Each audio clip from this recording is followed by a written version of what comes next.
Garofalo. Our friend Coop with us, a.k.a. Coop A. Fiasco.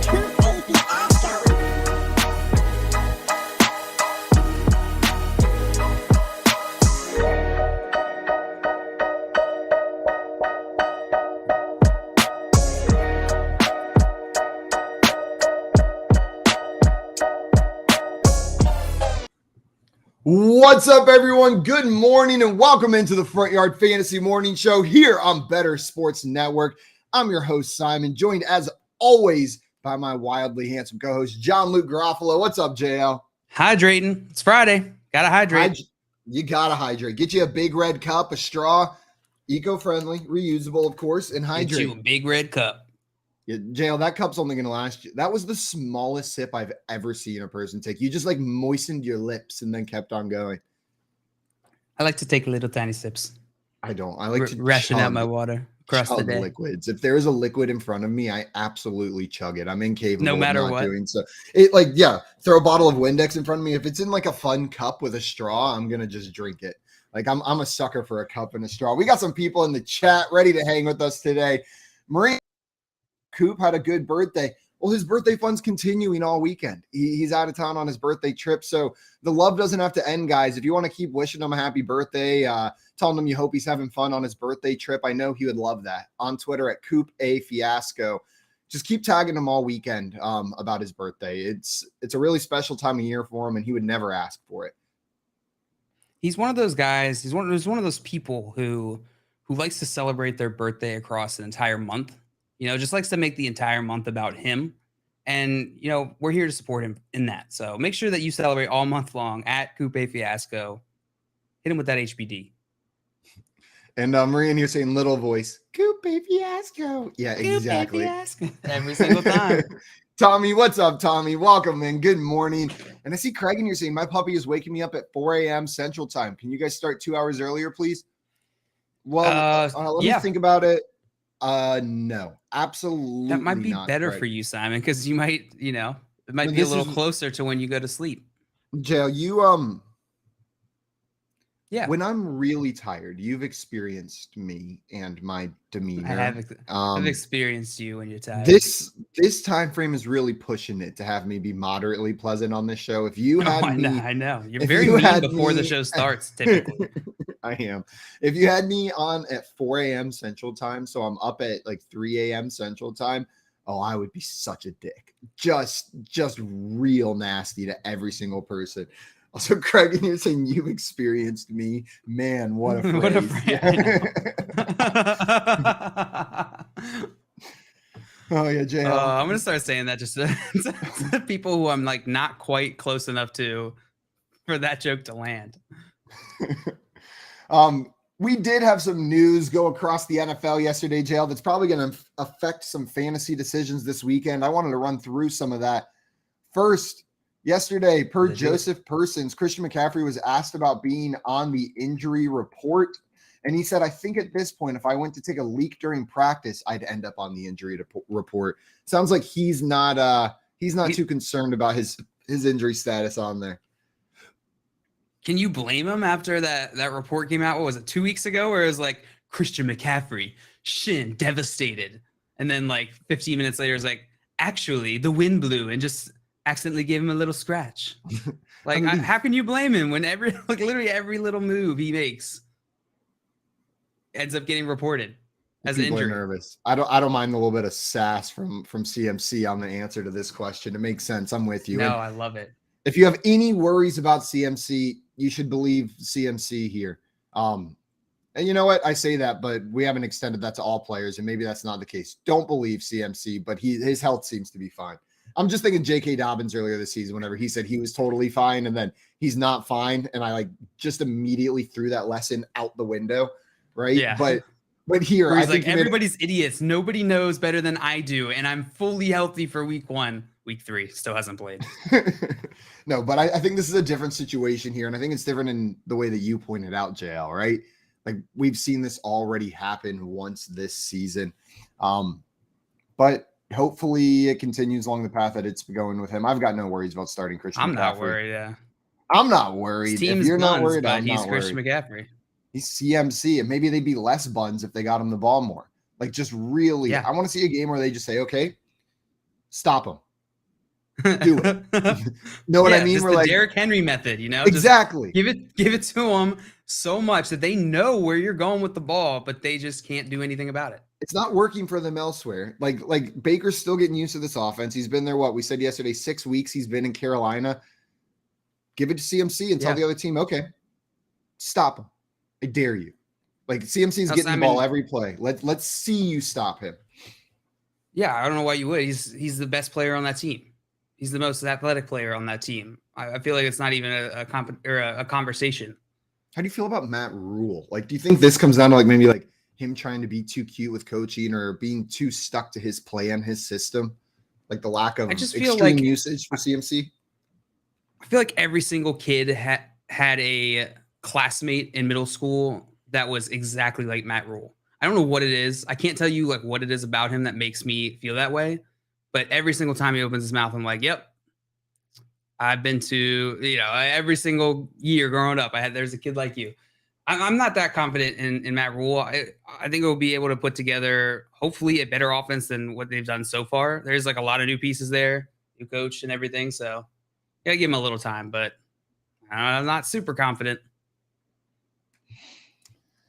Yeah, I'm not super confident in him either, JL. I don't know what it is. You're right. He gives off a certain vibe where you're like, I know this guy. I've met this guy before. The cargo shorts, maybe. Maybe that's it. I can't trust cargo shorts. It's the guy that says, no, that was only one hand. Whenever you're playing two-hand touch out on the playground, like you very clearly got him with two. I was really curious in what context he was saying that. No, it was only one hand. What are we talking about? Woo! There's the second one.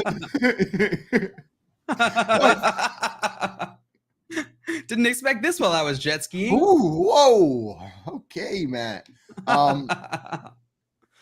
Craig said, Matt rules. I bet he shouted that in school. Yeah, surely.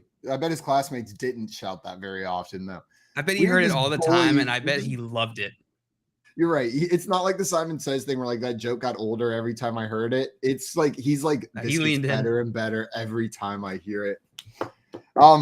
JL, we have some more news. Chris Godwin was a DNP at practice on Thursday. That makes both Godwin and Julio Jones did not play.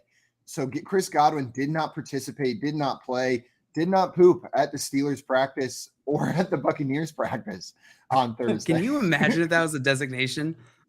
Andrew, Ian Rappaport. Sources say Tyreek Hill has not pooped today. Yo, it blew my mind when I found out some people didn't poop every day. Like, just absolutely world shook. Because in my worldview, I'm the only person whose poops I know all about. Like, I don't have that level of knowledge on anybody else. But I forgot what I was saying. Something about poop, JL? About the velocity. The amount that you said you're shook. You said Tyreek Hill hadn't pooped yet today. Some people, not even every day, once every 3-4 days. Like, what? Are you kidding me? I just picked Tyreek Hill randomly out of my head, but tell me I'm wrong that there's no way that guy poops every day. He totally gives off poops once a week vibes. That's how he's so fast. I feel like he probably, I feel like his body, just the way it is, he probably like the only sustenance he has in a week is just an acorn, and he's good to go. I feel like his body is so efficient that it burns off everything, and poop really isn't created at that high of a rate. Whenever he eats a bag of Doritos, there is no waste. His body's like, I got you. This Dorito I use all of it. Pure speed. That's what it is. I'm confident. You're right, JL. You're right. Get in the game. Tommy saying his 15-minute speech did not work. No. Well, the problem was he only went for 14 minutes, and then Bruce Arians came in and interrupted him. Then he beat his talking pants. Chris Godwin here. Yeah, Chris Godwin did not get that poop out. Right, but that's what we were talking about. What I was saying is Chris Godwin and Julio Jones both logged DNPs on practice on Thursday after missing Wednesday's practice. So it looks like with Mike Evans also suspended, the Bucs could be leaning on Rashad Perryman, Scotty Miller, and Russell Gage for Sunday's game against the Packers. They did sign Cole Beasley to the practice squad earlier this week. I've yet to see if he's been elevated though.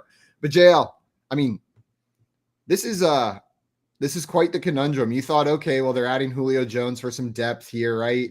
But instead now Chris Godwin out after pulling up in week 1. Mike Evans out after the altercation in last week's game. Coop, Julio Jones out. Coop out. Hogs out. Boom. Let's go. So, do you have any interest in any of these players? Scotty Miller, Russell Gage. Rashad Perryman? Are you starting any of these guys? Oh gosh. I mean, it's week 3. There still aren't bye weeks. You got to have someone better than those guys, right? You got to have an option that is easier to start. Just over 2 weeks. This is the target share breakdown for the Tampa Bay Buccaneers. 18.3% Mike Evans, 13.3% Rashad Perryman, 13.3% Russell Gage, 13.3% Scotty Miller, and then Leonard Fournette. When we're looking at that, and I see outside of Mike Evans, it's like even amongst these guys, right? I want the one who's getting the highest value targets, and I feel like that's the boy Rashad Perryman, the man Rashad Perryman, the dude Rashad Perryman. Like he's getting down the field targets. I want Rashad Perryman if I have to start one of these 3 guys. Rashad Perryman is such a delightful name. I've always enjoyed it. It is very nice. It's kind of fancy, isn't it? It is. It's got like the right balance of class and flow. You know what I mean? Yeah, you're right. It's a good name. So on name alone, Perryman. This is a small sampling size, right? We got a pretty small sampling size here. So the target share, like we're talking about 8 targets. You know, it's only over 2 games. So these things are going to shake out. But so far what we've seen is the ball is spread around, and one of these guys will likely get a bunch of fantasy points this week. And I'm okay throwing them into my flex if they're the best option, or they give me the best chance to get that. Absolutely. Lucius in here with the super chat. Good morning. USB. What's up, my man, Lucius? Thank you so much. And he had some questions for us, JL. He said, I have 2 questions for you. He said, I'm in a 2 quarterback league. I have a league mate that is stuck with Dak and no backup. He has Mahomes and Devontae Adams on his team. I can trade Rush for either. Okay, do it. Do it right now. If you can trade Cooper Rush for either of those 2 players, do it right now. What do you think, JL? Yeah, what were the 2 players? I can only see part of the comment Mahomes here. And Devontae Adams. The Mahomes one is odd for me. I don't think you're going to get that one done. But if you could trade Cooper Rush to Devontae Adams, I'm cashing in on that right now. Yeah, I'm not sure that gets accepted though. Yeah, you think anybody's gonna entertain Cooper Rush for Devontae Adams? In a 2 quarterback league where someone is desperate to start a quarterback, I wouldn't. Now he did say 2 quarterback, not super flex, JL. So it does add that extra. This could be a situation like you don't have an option outside of quarterback, and there are no quarterbacks on the waiver wire, not a single one. So I could see in a situation like that, someone doing that move. Like it's a lot to pay, but resources are very limited in 2 QB leagues. So I could see someone taking that. He had another question for us, I believe. Hurts, Brandon Cooks for Carson Wentz and Pittman. He has the Pittman side. So JL, Jalen Hurts and Brandon Cooks for Carson Wentz and Michael Pittman. Which side are you preferring? Ooh, Hurts. I'm assuming Cook. 2 QB as well. Hurts and Cooks for Wentz and Pittman. I have the Pittman side. Do we know the format of this? I know you just said the scoring format. Is it Dynasty or Redraft? I'm assuming Redraft. Assuming Redraft, then I would think I would go Hurts and Cooks, man. Feels weird, but I think I would do it. Yeah. Hurts is that guy, man. Hurts is just the dude in fantasy. Wentz has had a good start. Hurts has the possibility to be the number 1 quarterback on this season. Especially the way that Philly offense is running. Like they look great. They look like one of the best teams in the NFL. Like they truly all of that rushing floor. Then you add on the fact that they've actually built decent like structure around him and support around him. That's pretty hot.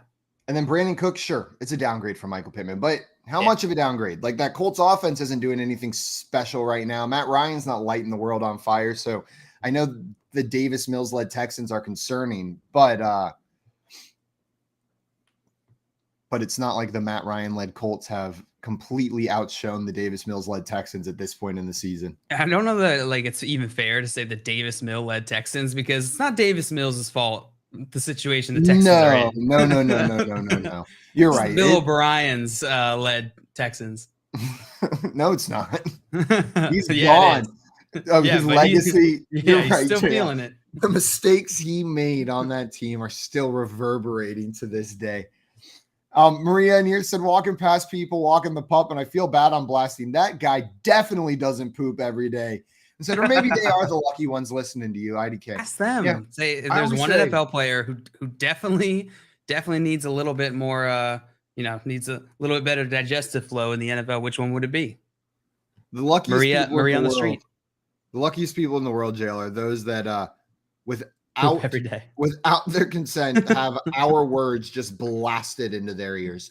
Our voice. Like, that's truly lucky. You didn't even have to ask for it. And here we are, just screaming in your ears at 7 a.m. Yeah, not choosing to listen to us, but having to listen to us is quite the experience. Yeah, 100%. Rondell Moore remained sidelined on Thursday, did not practice, and we've seen some conflicting reports coming out. Yesterday, Coach Cliff Kingsbury suggested that Rondell Moore is day-to-day, but ESPN's Jeremy Fowler suggested that Rondell Moore could still miss a few more weeks. He missed that other practice on Thursday, so it sounds once again like we're not going to see Rondell Moore this weekend. And if he's held out, Jail, you know who could have one more week of relevancy? Every week Rondell Moore's out. Let it ride. The Dortch. Greg Dortch. You can probably plug him in. He's not a high upside option, but Greg Dortch is a guy that you can play as long as Rondell Moore is out. He's going to light up that torch. Go Greg Dortch.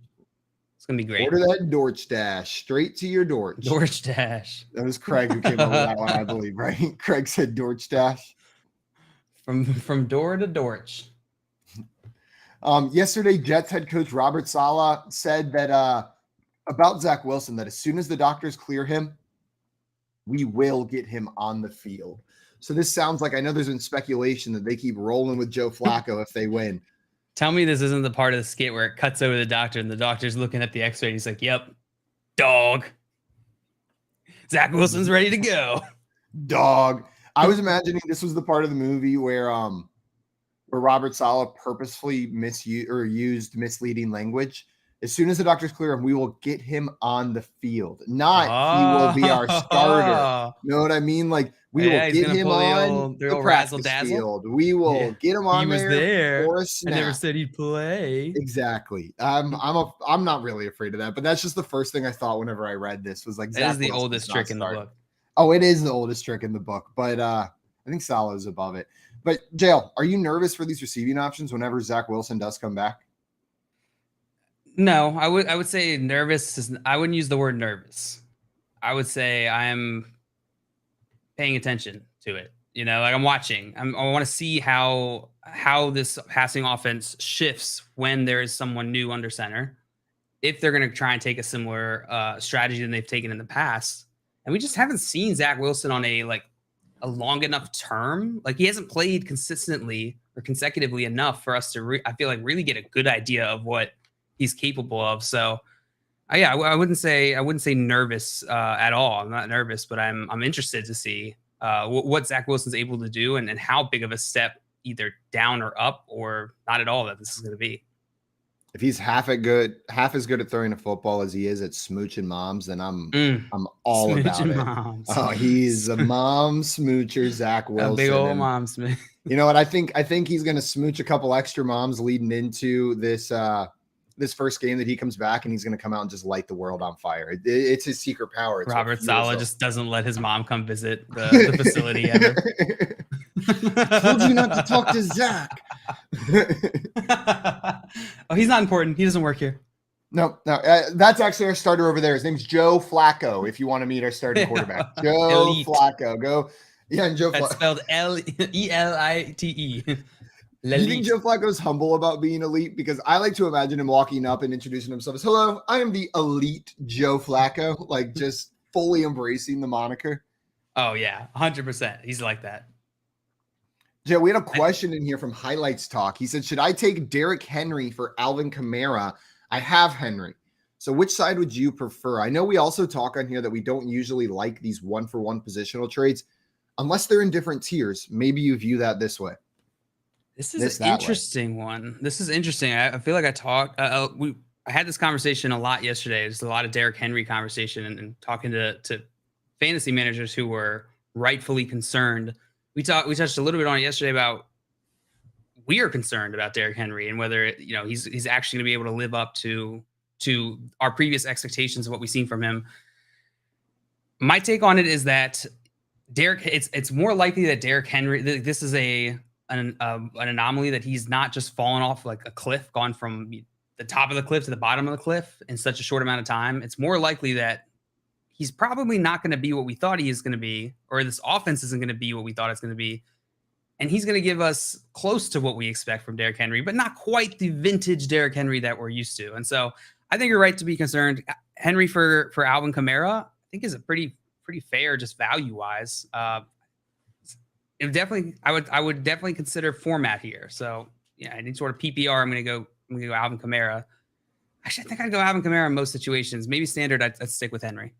That's exactly what I was going to say. Standard, stick with Henry, but if it's any form of PPR, while Derrick Henry is an incredible player and I expect him to be great this season, even at the beginning of this season, he didn't have the upside that Alvin Kamara had as long as we knew Alvin Kamara was playing, right? Like you see the kind of Alvin Kamara, the kind of Alvin Kamara that player is, the kind of player that Alvin Kamara is and how he gets involved in the receiving game. Derrick Henry just doesn't quite have that same upside. So I'm in on Alvin Kamara. I would make this trade. I would grab Alvin Kamara.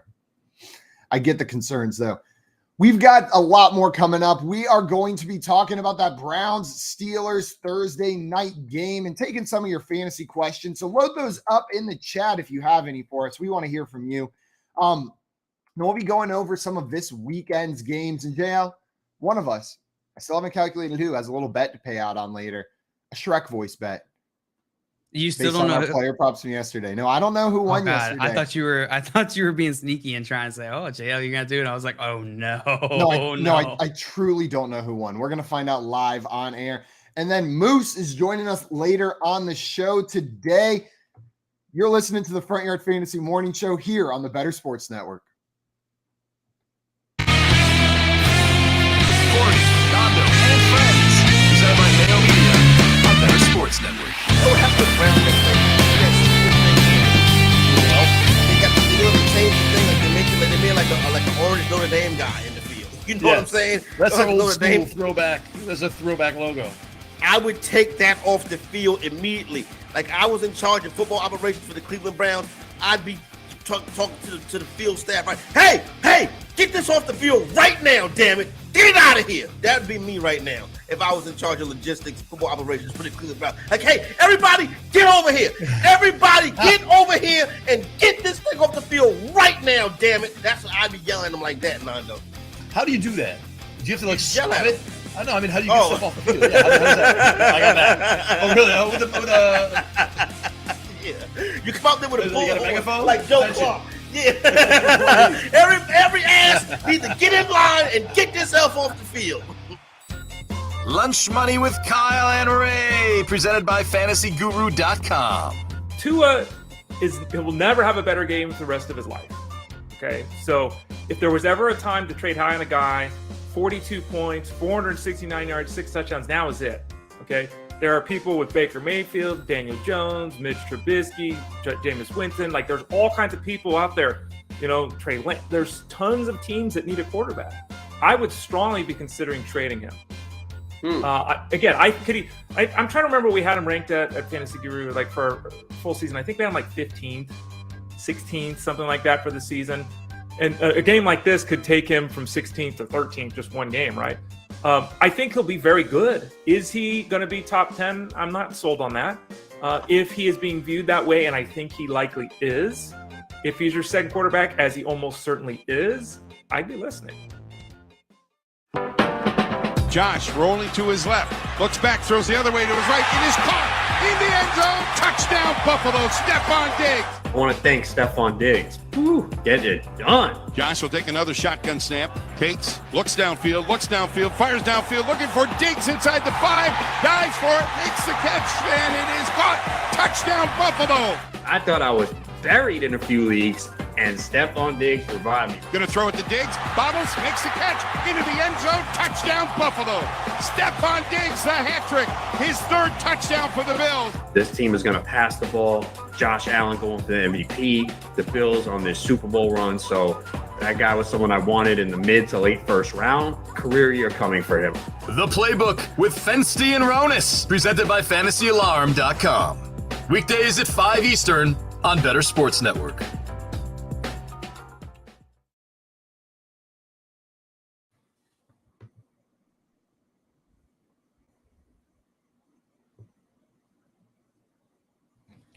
What's up, everyone? Welcome back into the Front Yard Fantasy Morning Show here on Better Sports Network. We are about to talk some Browns Steelers from last night. And JL, after watching last week's meltdown against the Jets in the 4th quarter, I was so positive, like beyond positive at the end of that game that the Steelers were about to pull it out. I was sitting there and I was like, without a doubt, the Steelers are winning this game. They're recovering this onside kick. They are about to whip it out. And just like, even though they haven't looked good this entire game, right? The Steelers did not look like they were moving offensively. It was just like, yeah, this is right. This is where they win this game. This is where they pull another one. It would be very, very Browns for the Browns to lose on like 4th quarter meltdowns 2 weeks in a row. But they didn't. The Browns were able to pull it out. And there was some fun stuff going on in this game. First and foremost, I just want to say, Jacoby Brissett, props, man. Tough situation he was thrown into. He is playing total hog, Jacoby Brissett. Hog. He deserves a full-on hog for Jacoby Brissett. But dude looked good last night. Like, he just looked comfortable back there, and he was making throws. He was in a rhythm for a little while there, and the announcers couldn't shut up about it. They were like, man, Jacoby Brissett is just really in the zone right now. He's really in that rhythm. Like, it's 4th and 1. I know logic dictates going to Chubb, but I don't know, man. Jacoby Brissett's really in a rhythm. But they were right. He looked good out there. He was making the throws. He was finding the open guy. Him and Njoku had something going on last night. Dude, and everybody had something going on. You're right. Him and Cooper. There was one drive where it just was like, oh, there's Kareem Hunt. Oh, there's Nick Chubb. Oh, there's Anthony Schwartz. Oh, there's Amari Cooper. Oh, and there's the vintage Amari Cooper I remember. Like, that's the Amari Cooper I thought we were getting in Cleveland. It felt like they had this like line, and they were just like going down the line, and then they'd start over again at the top. It's like the most fair game I've ever seen. And then DPJ jumps in and he's like, hey, guys, you forgot me. Yeah. And Jacoby Brissett's like, oh, shoot. Sorry, I'll get you a target, DPJ. Just mixed him in there a little bit. He kept getting forgotten in that order. People kept skipping them. DPJ looks all right. But yeah, Maria at one point was like, oh my God, like every single throw Jacoby Brissett has thrown has just been like a straight laser. He was just throwing lasers last night. Yeah. And I mean, and you look at the stat line, like, he didn't have a crazy game, right? 21 for 31, 220 yards, 2 touchdowns, but he did everything he needed to in that game. Like, he was hitting the throws that he needed to, and he looked pretty good doing it. There was one throw where Amari Cooper was running across the middle. Jacoby Brissett was about to get sacked. It was the jump pass, and it wasn't caught. It ended up being incomplete, but I was like, that's a dude. He saw where Amari Cooper was going, jumped over the defender, threw it. Like, I just love seeing Jacoby Brissett out there and doing what he's got to do for that Browns team. It looks good. The way I described him to Maria, I was like, Jacoby Brissett is he is just the quintessential backup quarterback. Like, that's the best. Like, I don't know anyone that fits that mold better, where he is good enough to fill in and be decent, but like, he's got that. Like, he's never going to be that guy. He's never going to be a star. He kind of fits in the like that Ryan Fitzpatrick tier. I know Ryan Fitzpatrick's an entirely different player. You know what I mean? Like, when you plug Ryan Fitzpatrick in, you're getting something different than when you plug Jacoby Brissett in. But the same tier where, like, he was always good enough to be somebody's stopgap or somebody's fill-in, but never good enough where a team was like, this is our dude. Always the bridesmaid, never the bride. Always the bridesmaid, never the bride. Ryan Fitzpatrick. Ryan Fitzpatrick and Jacoby Brissett. I was trying to. Did you hear me try to do it with Jacoby Brissett's name and then give up halfway through? Yes. Where it was like Jacoby Sabret. Sabret. That sounds like French, like Jacoby Sabret. He's a little son of Jacoby Brissett. That was a very good French accent, JL. Yes, thank you. I don't say words whenever I do a French accent. The only thing I can say in a French accent is ha ha. Yeah, I was gonna say it's most of my French accent is just over exaggerated grunts, but thank you. Occasionally I'll throw a baguette out there as well. Yeah. Wildly offensive to French people, probably. It reminds me baguettes are the best thing in the world. I don't know why. I can't be offended by a baguette, that's for sure. Yeah, I don't know how you feel about Conan O'Brien, but in his show, Conan I like Around him the more World, than most people. Me too. I like Conan O'Brien a lot. I think he's perennially underrated. And you know what it here's is? What happened with Conan Bryan. Here's what happened, at least for me. I mean, like, just this is my experience with it. I really liked Conan Bryan, and I whenever I watched it, it was like by myself, right? Like in a vacuum. Nobody told me to watch Conan Bryan. I just like liked to see him, and then I suddenly realized everybody hated him, and then I had to either choose peer pressure and be like, yeah, Conan Bryan, what a doof, or I had to admit to everybody that I secretly like Conan O'Brien. Admit to everyone. I'm a proud Conan O'Brien lover. Yeah. I think what it is, JL, is he looks like someone that you should hate. Like, right? Like he just looks creepy and looks like he's gonna be like the guy making like the weirdly, like slightly overly sexual jokes that may have been cool in like the 80s but aren't cool anymore. You know what I mean? Yeah. Like he gives off that vibe, and then he's not. He's just like this wildly funny, like wildly clever smart, dude. Like clever man. I absolutely love him. But what I was saying, when he went to Italy for his show, he's walking around with this producer who's like super into like Italian culture, and it's his special yearly Italian trip. And Conan's standing next to him, walking through the city, yearly Italian trip, just looking at people, going like a ragu, a rigatoni, a lasagna, like while he's walking with his friend who's like mortified. Like his friend's like looking at people and like apologizing, like I'm so sorry. And eventually he says a ragu to somebody, and this person from their balcony says a ragu back to him, like just absolutely. They matched his ragu. They matched. I love that. I love that. Absolutely incredible. It was so much fun. We were talking Brown Steelers, not Conan O'Brien screaming ragu on the streets of Italy. But you know what? I'm glad that we had that little detour, that Conan O'Brien detour. That little detour. Outside of Jacoby Brissett last night, you know who else looked great? A couple players, but Nick Hog Chubb. Yeah, 23 carries, 113 yards, 1 touchdown. And his yards per carry was a little bit lower than it's historically been, 4.9, but that's the kind of running back Nick Chubb is, where 4.9 yards per carry is a all low you need, wides baby. per carry game for him. But going up against the Steelers defense, who's only been giving up 4 yards per carry to the running back, Nick Chubb did exactly what we thought Nick Chubb was going to do last night. He looked pretty good. Yeah, he looked very good. At one point, they played one of his. It was like a jump cut. It was a replay. They played it in slow motion, and I was just watching it, going like, "How did you just make your body do that?" It was just so graceful in slow motion when it just seems so ordinary sometimes, while you're watching full speed. Yeah. Now, yesterday I was watching, and there was a point, it wasn't even a crazy play. He got like 4 yards, but he was hit behind the line of scrimmage. He's got like 4 Steelers players hanging on him, and he just keeps walking forward. And I looked at Leanne. Leanne like had just walked into the room, and I'm like, that is a strong man. And she was just like, what are you talking about? I just walked in here. Off? And I was like, look how strong that man is. Like he's carrying 4 men 4 yards up the field, all trying to bring him to the ground.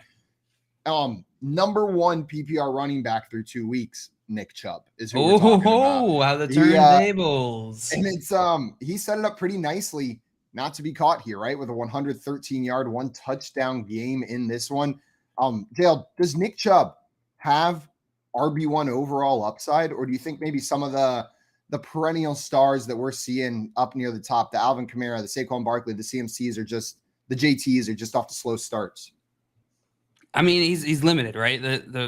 I said I laughed whenever you said he's number 1 in PPR formats. I mean, I guess that makes sense because do you know how many PPRs he got last night? A lot.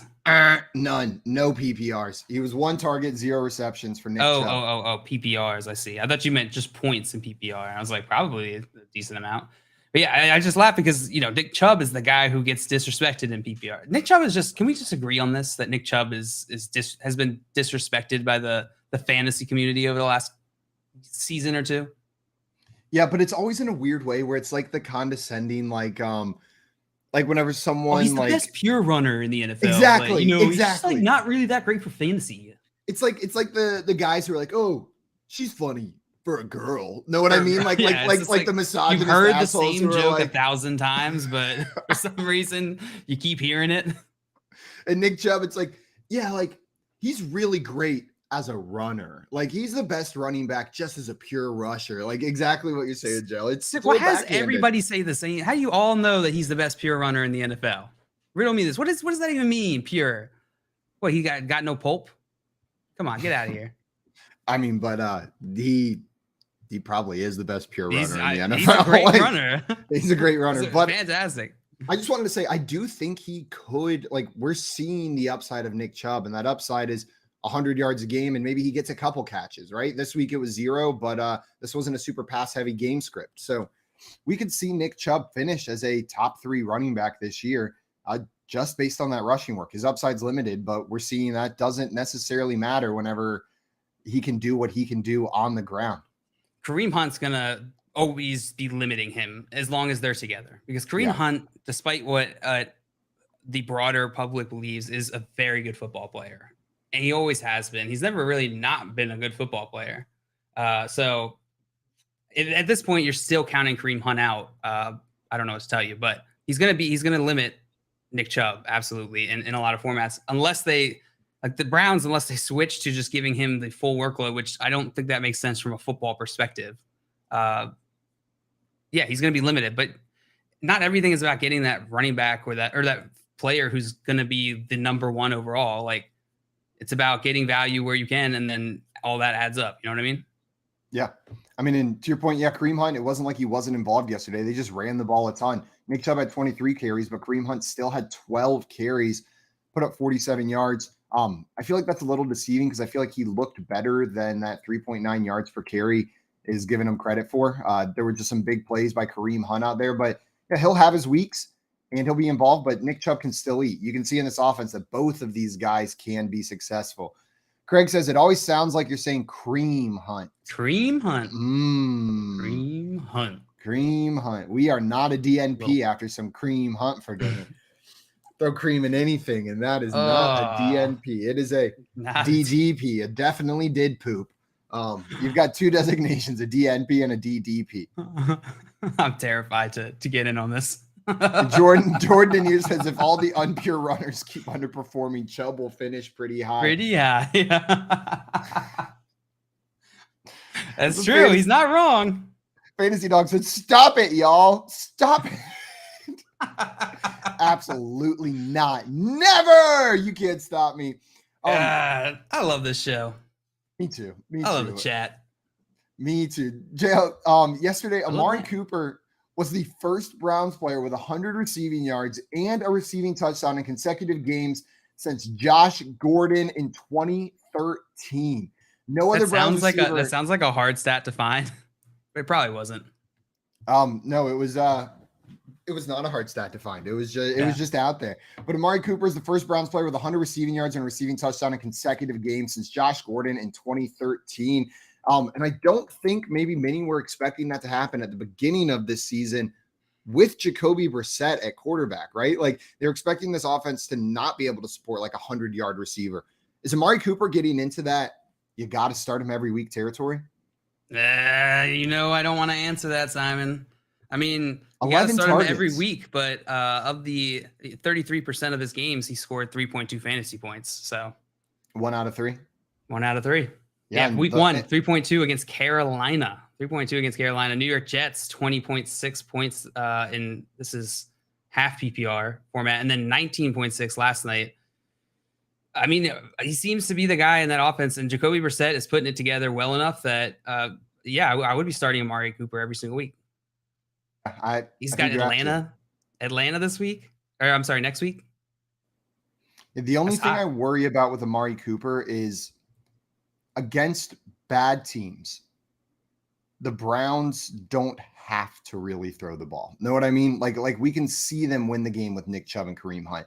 So I like players that are a necessary part of every game plan to win. Maybe I'm wrong here. Maybe they want to include Amari Cooper more in all of these game plans, but I can see game scripts where it's just the Nick Chubb, Kareem Hunt show, and Amari Cooper isn't a necessary piece. But that being said, I'm plugging them in every single week. And Joey's got a great point. He says, you mean bad teams like the Steelers? Yeah, the Steelers aren't great, but they have a decent enough defense, right? I read that in like a middle school bully voice. Like, you mean bad teams like the Steelers? Like the Steelers. No, yeah, but Amari Cooper, even in that loss, Jay, he had 6 targets, 10 targets last week, 11 targets this game on Thursday night. The wide receiver 1 for a team getting like 10 targets a game, you're not going to bench. He's probably going to be in your lineup. Fantasy Dog in here saying required. Yeah, that's something I look for. It's something I look for. Is this player a necessary piece of a winning game for that team? And if so, I want him on my fantasy teams, because if that player is required to win, they're gonna touch the ball. Jay, one question we had real quick from Unruly Drip. What's up, Unruly Drip? What up, Drip? Since stuck in a tough situation for RB2, ETN or Edmonds or Darrell Williams if Connor doesn't play full PPR. Jail, what are you thinking on this one? Chase Edmonds, ETN, or Darrell Williams? Let me pull up their matchups real quick. I do not have them up. You want to go first, Simon? Yeah, we can take a peek at their matchups as well. So the 3 players were Travis Etienne. The Jaguars this weekend are playing against the Chargers. Who was the other one? Darrell Williams. The Cardinals. Yeah, that's a fun game. The Cardinals are playing. Who are the Cardinals playing? I feel like I know this one. The Cardinals this week. The Rams. Are oh, yeah, that's the Cardinals-Rams game. That's the one that Rams at Arizona. We've been looking forward to that one. And then Chase Edmonds, the Dolphins, of course, playing against the Bills this weekend. Whew, that is a tough question. You said you had a tough one. We've got ETN, we've got Darrell Williams, and we've got Chase Edmonds. I'm probably rolling out. Man, this is tough. I'm probably rolling out Chase Edmonds in this one, I think, JL.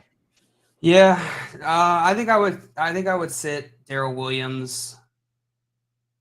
You're just picking one here, so you're just picking one full PPR. Ooh, yeah, it's gonna be. I'm gonna go ETN in this one actually. I don't blame you. I think it's very close between ETN and Edmonds. Yeah. Let's see, Jacksonville Jaguars playing against the Chargers. Chargers, you mentioned LA is playing against Arizona. And I'm not very interested in the Darrell Williams and the backup running back on an offense that hasn't been able to move the ball 7 out of 8 quarters going up against the Rams defense. Know what I mean? Like, I just don't see the Cardinals having a ton of success in this game. And if they're not, Darrell Williams isn't going to get those opportunities that are going to make him valuable for your team. So it's between Edmonds and ETN upside wise. It's Edmonds. That's the real conversation here. Yeah. I think that's the real conversation is Edmonds or ETN here, because you're right. Darrell Williams isn't in the conversation. Yeah, at least not for me. We're going to talk the Steelers side of this game shortly. And then we've got a bunch of game previews for this weekend's games coming up. And Moose from Moose and Keith on right after us is joining the show to hang out a little bit towards the end. You're listening to the Front Yard Fantasy Morning Show here on Better Sports Network. Make bets and follow your fantasy team while you buy, sell, and trade collectibles in real time. Only on Better Sports Network. Surely. Kickers never retire, I think. They just continue playing for all eternity. Like, there's only ever been 30 NFL kickers. Yeah, they're always readily available too, it seems. Like, you know what I mean? Like, they just get called up. They're like, you kicked for us 10 years ago, right? Why don't you run it back? Let's run I imagine Graham every Gano. single kicker that gets the call is on a high school football field somewhere just practicing field goals after hours. Like it's like 9 p.m. and they're out there just at the local high school kicking field goals, and the phone rings. They get the call and they're like, yeah, I'm ready. I've been practicing for this. I have an amazing kicker story if you guys have a second. I got a couple. The number 1 all-time field goal kicker is Adam Vinatieri. The next 2 guys are Morton and Gary Anderson, right? Gary Anderson was a dude from like South Africa that just played rugby and soccer. He just could absolutely boot the ball, right? They bring him over and he does like a tryout and he's just absolutely crushing the ball. And all these colleges are like, dude, we want you to come kick field goals for us. And he goes, I don't even want to play football. He goes, I want to play soccer. He goes, I want to play soccer. He goes, so if I can come to your school and play soccer, I'll also, in the fall, I'll kick for the football team. And Syracuse was like, yeah, sure, whatever. Like, you're on the soccer team. Like, come on. And he went to Syracuse to play soccer, but also kick field goals. And then he ended up being a top 3 point scorer in the NFL all time. That's ridiculous. And his answer to recruiters was, I don't want to play football. I'll do it in my spare time. Yeah. He's like, you got a spot for me in the soccer team. Syracuse is like, yeah, we got a spot for you. We don't even care about our soccer team. We don't even care. We can totally have that spot. Right? They had to like cobble together a soccer team. Like, yeah, this guy's the captain. Oh my God. It's like Accepted, the movie, but they just like had to throw together a whole fake soccer team. Somehow they still got Justin Long. Right, yeah. Like, Adam Sandler's the coach. And dude, it's imagine they win the national championship. That's a movie, dog. Yeah. Boom! Someone call up Disney. Yeah, we just wrote a movie for you, Disney. This has Disney sports movie written all over. I'm borderline crying right here just thinking about this movie right now. Dude, the story gets even crazier. Like I should have looked it up again, but like it was like a high school coach that went and found him, and then that high school coach ended up being somebody crazy famous that like coached for the Rams. Stay tuned for sports. Talk about your picks, your fantasy teams, and your sports collectibles on Better Sports Network.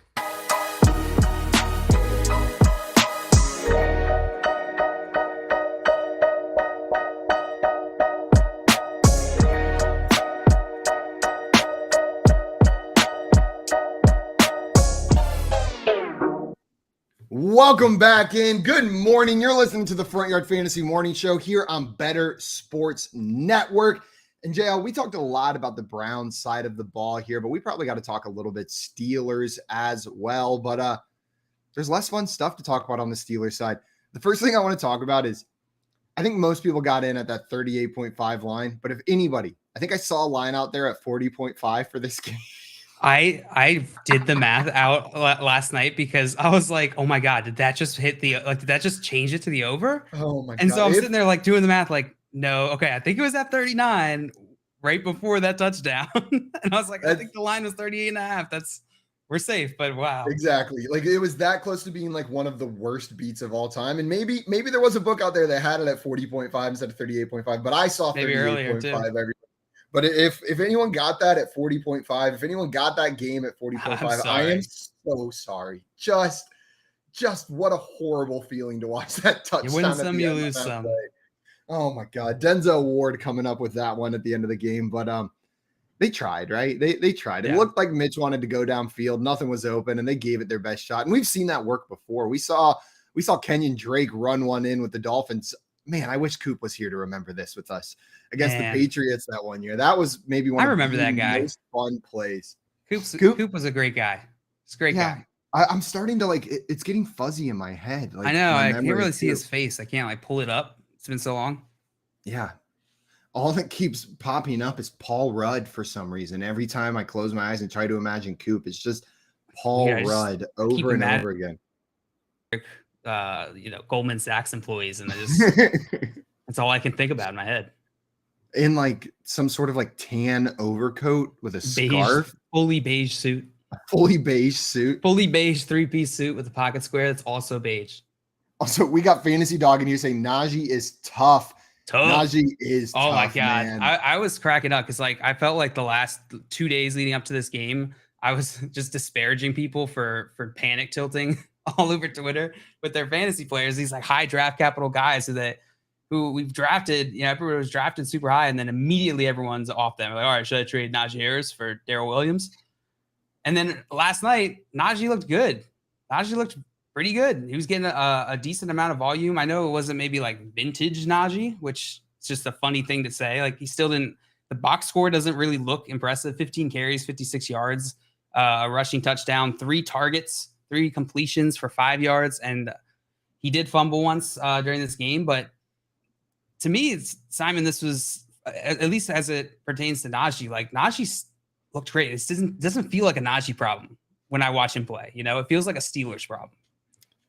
Or it feels like a Steelers being careful with their running back who they're worried about his foot getting re-aggravated problem. Know what I mean? Like what I view whenever I see this is Naji is still Naji. And because of that, you're starting him every single week.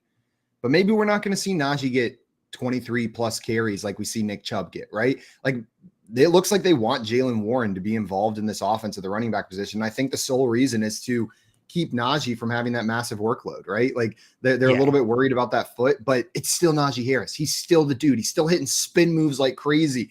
Like Joey's mentioning down there, he's still hurtling dudes any opportunity he gets. God, that hurdle is so nice.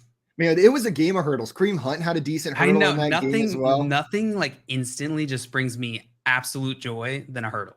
I was telling Leanne last night, like, I feel like Kareem Hunt and Naji Harris are both the kind of player, if there's even a 10% chance that hurdling a guy will help, they're doing it. Yeah, like, they're going for it. Like, They don't care. They're like, oh, I can go over this dude. Like, they are going for it every time, and I love like that mentality. That one level on Fall Guys with the fan where you go up the middle and it just knocks you off every time, but you got to go every time, no matter what. You have to. Go big or go home. Go big or go home. I've never made it. I've never made it through that fan. I made it one time. Not a single time have I made it through that fan.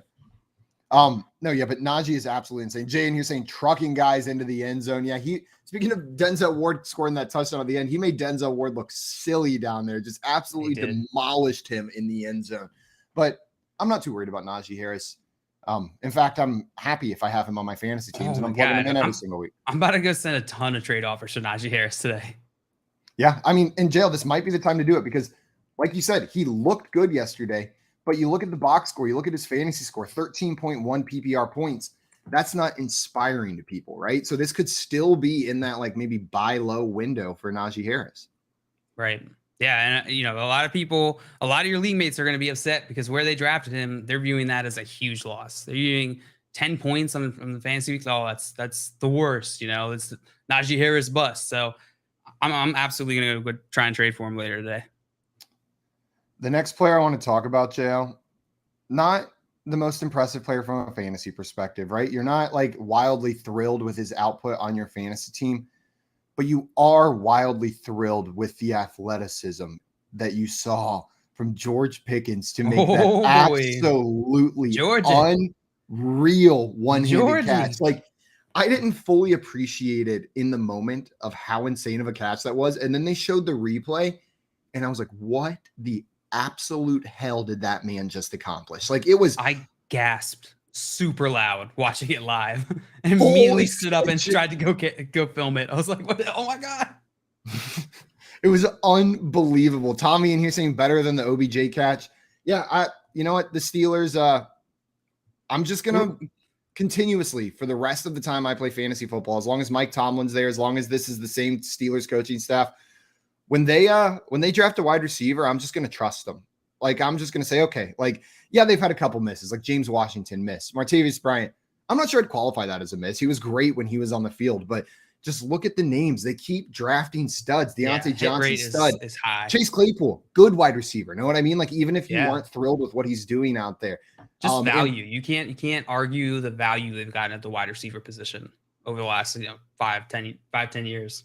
That's like that George Pickens catch. That was one of the greatest catches I've seen in recent memory. Like, I can't think of one better. But maybe there is, but I can't think of one that I'm remembering that was just a better catch than that one. Like, don't take game context into consideration, but just like how hard it was to catch that ball. Holy cow. Just watching like the way that they, because obviously they showed, Tommy in the chat said, I watched it like 25 times. Yeah, we all watched it 400 times thanks to that broadcast. That like every single time I looked back at the TV, they were playing the replay.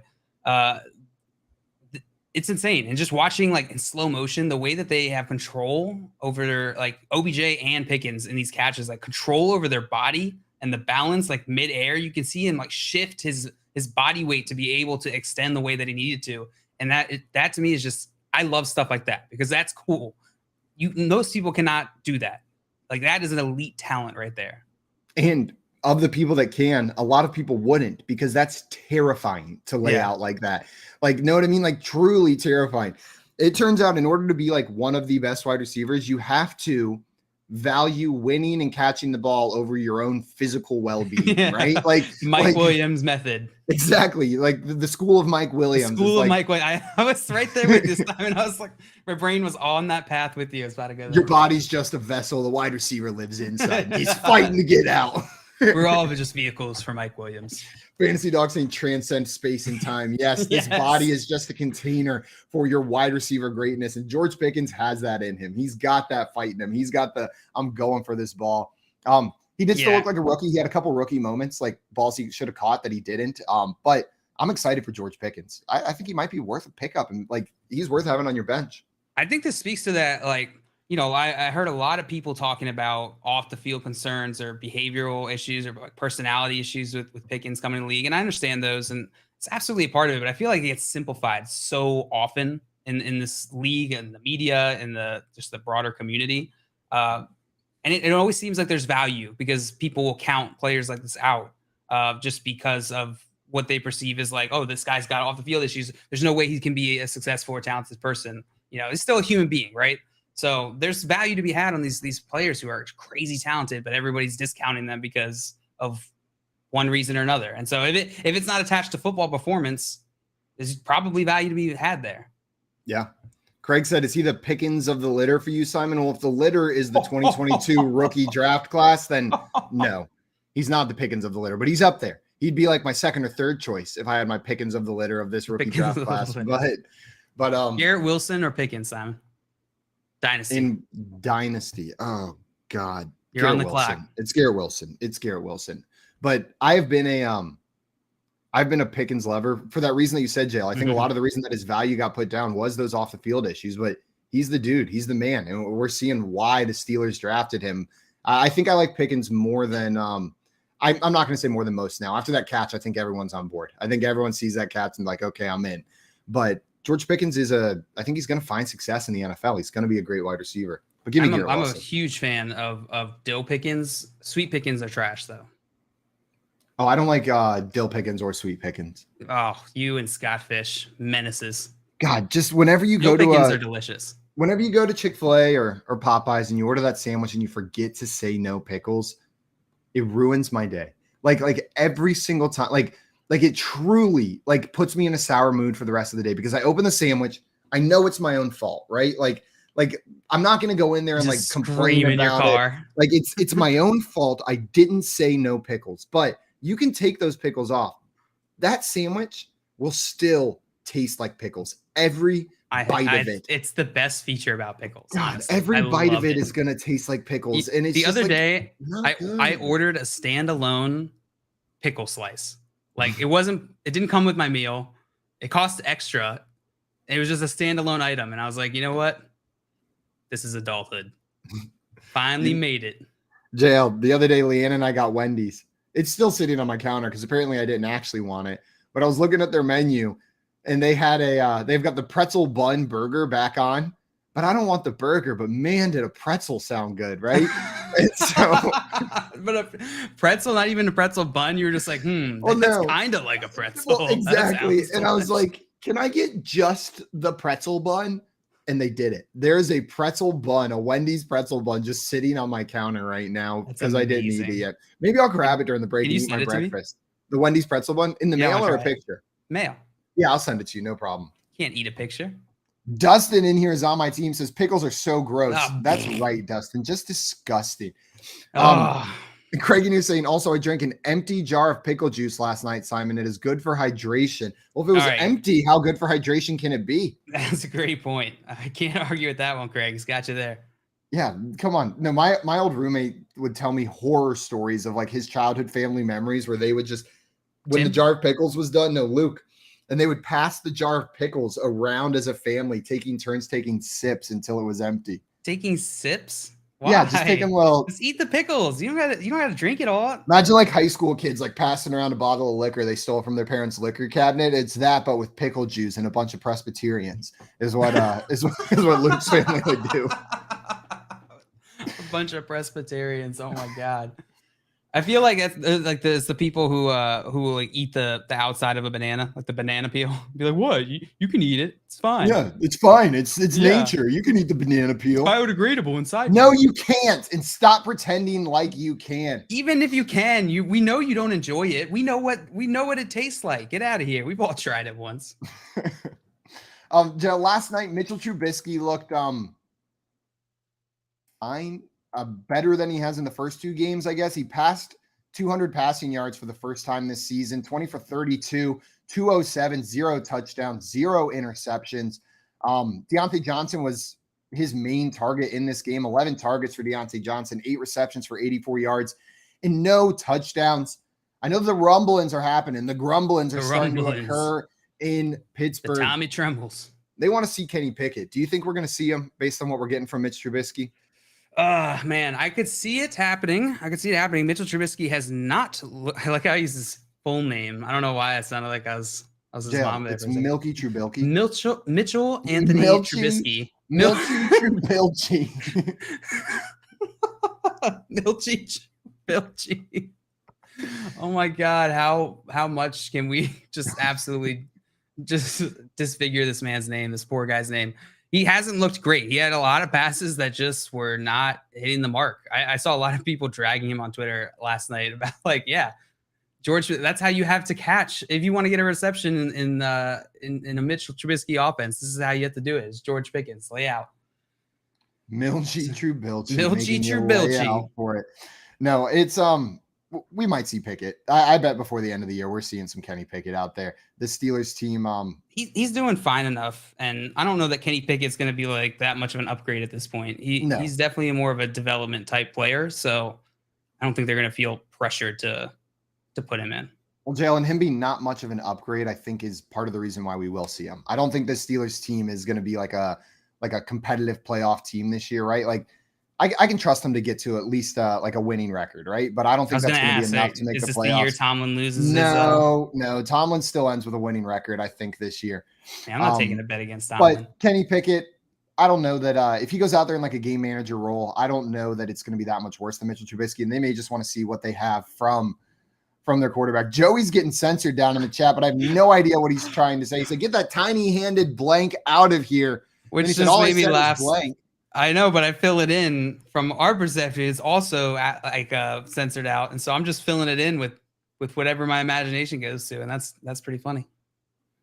I'm trying to think of 7-letter curse words. Most of the ones I know are 4, but 7. That's a tricky one. Sepia. That's 5. Get that tiny-handed. I can't think of anything with 7 letters.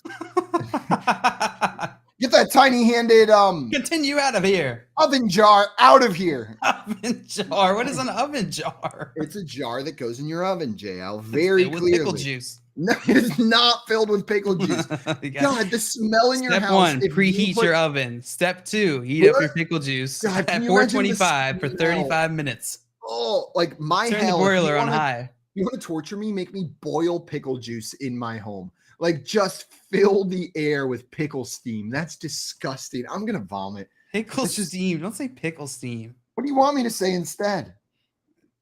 Pickle vapor. Pickle vapor? Yeah, that's a lot better. You're right, Jale. Completely better. Outside of those players on this team, Jale, we saw Pratt Fryermuth, his target count maybe come back down a little bit through the first couple games. He had 10 targets and 7 targets, only saw 4 last night, turning into 2 receptions, but for 41 yards. So you got 6.1 points out of him in a PPR league if you started him yesterday. Is Pratt Fryermuth a must-start tight end week in, week out, or is he still one of those guys in the glob for you? He's still one of those guys in the glob for me. We just talked about the fundamental issues this Pittsburgh Steelers offense is going to have this year, the bad offensive line, which it's the same as last year. So, you can make an argument that hasn't changed. The quarterback, which is a big change for Fryermuth. I think he's still in that glob. I think it's Mark Andrews, Travis Kelce. And then there's like that entire glob could all compete for those next spots. I don't know if I agree with you there. I think like Travis Kelce, Mark Andrews have their own like special platform. That's what I mean. Away, but still outside of the glob, but like standing closer to it, right? Like they're worried about the glob. Yes, there are people who are closer to the outside of the glob. Yeah, like I'm putting those guys in there, and you know what, Pat Fryermuth, I think I'm still putting outside of the glob, just based on his his targets through the first 3 games. I know this game was a little bit lower, but the only concern I have is if we see George Pickens develop more and demand more of a target share, right? That's the concern. Let's break down the target share in this offense so far through 3 weeks of the NFL season. Deontay Johnson, has 32.7% target share in this offense. Wow. Did not know it was that high. Pratt Fryermuth is the next highest with 20.8% target share. Claypool, 17.8%. And then George Pickens, 11.9%. Majority of those he had 5 in the first 2 weeks and 7 last night. So a big chunk of those came from that game last night. So I'm with you, Simon. If he can keep that trend going upwards with that, which I expect, he's a rookie wide receiver. It's more likely he's just going to go up from the start of the season than down. And so, yeah, I think that's totally fair. I don't think Fryermuth's going to keep a 20.8% target share. Yeah. I mean, but that's the hope, right? That's the reason, like, you hold on, is maybe he does. Maybe Fryermuth is an integral part of this offense. I mean, it's not like he's not a talented guy. Like, he's just a tight end, but he has that pedigree. He's just a tight end. He's just a tight end. He's just a tight end. Don't try to put him in a box. Don't try to put him in a box. He's just a tight end. Just a tight end. Just a little tight end. Just a little tight end guy. And I'm just a little tight end, guys. My name's Pat. I'm just a tight end. I'm a grown man. My name's Pat. He walks up to me. It's me, Pat, the tight end. Hey guys. Hey guys, what's up? Hey guys, it's me, Pat. Just a tight end here. Milchie, what's up? Throw it to me. Milchie, it's me, your tight end. Pat, remember? Pat Fryermuth? Over here. My last name starts with F. Pat F, right here. Pat Fryermuth. Everyone in the chat's like, shut up. Yeah, how long can we do this? Can we do this for 5 hours? The one other player on this Steelers side that I wanted to talk about, JL, so there's a couple, but Jalen Warren, we mentioned a little bit earlier. He got 4 carries last night for 30 yards, 1 target, 1 reception for 3 yards. Do you think we see his role grow in this offense? Because it does seem like they like this kid, like whenever they were putting him out there. Nope. He has a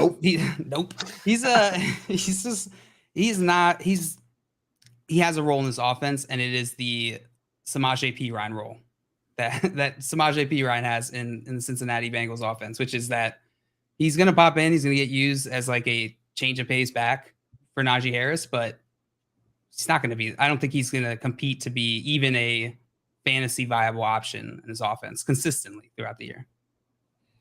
Yeah, but I do think he's probably one of the more high value backup running backs from what we're seeing. Like I do think, like, I remember I said it earlier this offseason that we've seen players get plugged in whenever the starting running back goes down for the Steelers and find extreme success. There was some Steelers concerns. Backup running back is valuable. Exactly. But there was concerns that maybe with this rookie, this unproven rookie, that wasn't going to be the case, right? Like, they've always had someone that they really trusted in that backup role. But I think they're starting to trust Jalen Warren. I think they like this guy. Like, whenever they're putting him out there, it's not just like nobody touches. Like, some of the touches he's getting are like high value situations where they've got him out on the field. So I think he's got the trust of that coaching staff.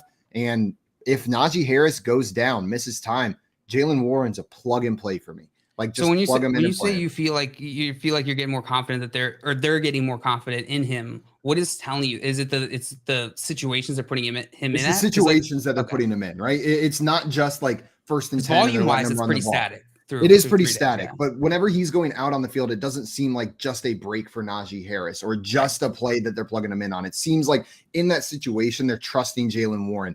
They're getting him out there on the field. So I'm buying in. I'm buying in. That's not to say Naji Harris is going to get injured, but he already has a lingering foot thing. Jalen Warren will likely step straight up into that role, and I want to add him to my bench. Like, if he's on your waiver wire, he's a stash. He's a little guy too. He is a little guy. I love that they said on air yesterday, and I never thought about it, but they said Naji Harris is a 230-pound running back who looks in the mirror and sees a 190-pound back. They said Jalen Warren's a 190-pound back that looks in the mirror and sees a 230-pound back. Like, and they're so right. Like, whenever you watch these guys run, Jalen Warren's a little guy at running back, but he runs like a bulldozer, like a truck, like a wagon straight through there. Fantasy data has him at 215, 5'8", 215. 5'8", 215. Well, the announcers were cutting him a little. It's like a pit bull. It's like that's how I want those dogs where you pat them on the back and it's just like full muscle. That's what my dog's not very tall. My dog's like, I don't know, this tall, but he weighs a solid 75 pounds. Like, he does not look like he's 75 pounds, but it's just he's a heavy 75 right there in that chest. Yeah, he's a thick 75. No, but and then Naji Harris, you're right. Like, you would think when you look at these two backs that maybe Naji Harris would be the more like power back, which he's got in him, but dude is shifty. Dude loves a spin move. Dude loves to get outside. It is funny. Yeah, it is funny. These two backs that they have. He loves a hurdle. So you're telling me Naji Harris is according to fantasy data, Naji Harris 6'1", 232 pounds. Jalen Warren is 5'8", 215. Where's he hiding all that weight, bro? That's a thick dude. Where's he hiding it all? That's a thick dude. You can't pick him up. No 3 way. inches. Naji's got 3 inches on him and 15 pounds. How? Hog. It's all Jalen Warren. hog. It's all in the hog. That's hog weight. Oh my God. I'm sorry, Jalen Mom. Warren, you're the man right there. I know you sent me to college to do something meaningful, but I just talk about really stupid stuff on YouTube. With my Sometimes friends. I'm talking to my dad about work, and I'll just be like going through stuff that we're doing, running through like, yeah, we had a good What a segment hog about talk today. we had a good segment about Butt Spider-Man this morning, and they talked about NFL players' hogs for about 30 minutes. Yeah, I know. Your mom talked to me about it for 3 hours. Did you say she loved that segment? He'll look me on FaceTime and he'll say, man, really am glad we paid for that electrical engineering degree. Like all 6 years of it. Just so thrilled that was our investment into an electrical engineering degree. Living the dream, man. Living the dream. Living the dream. Absolutely. Dale, another player that I think some people were talking about maybe as a drop candidate or someone that you had to bench was Chase Claypool. But Chase Claypool did see 6 targets last night. He only turned it into 3 receptions for 35 yards. He had another carry for 11 yards as well. So solid 1 carry, averaging 11 yards per carry. Is Chase Claypool a person that you're keeping on your fantasy lineup, someone that you're comfortable starting from the Steelers offense? Comfortable starting? No. Keeping on my fantasy teams? Yes. Any more questions? Yeah. Elaborate. Oh, yes.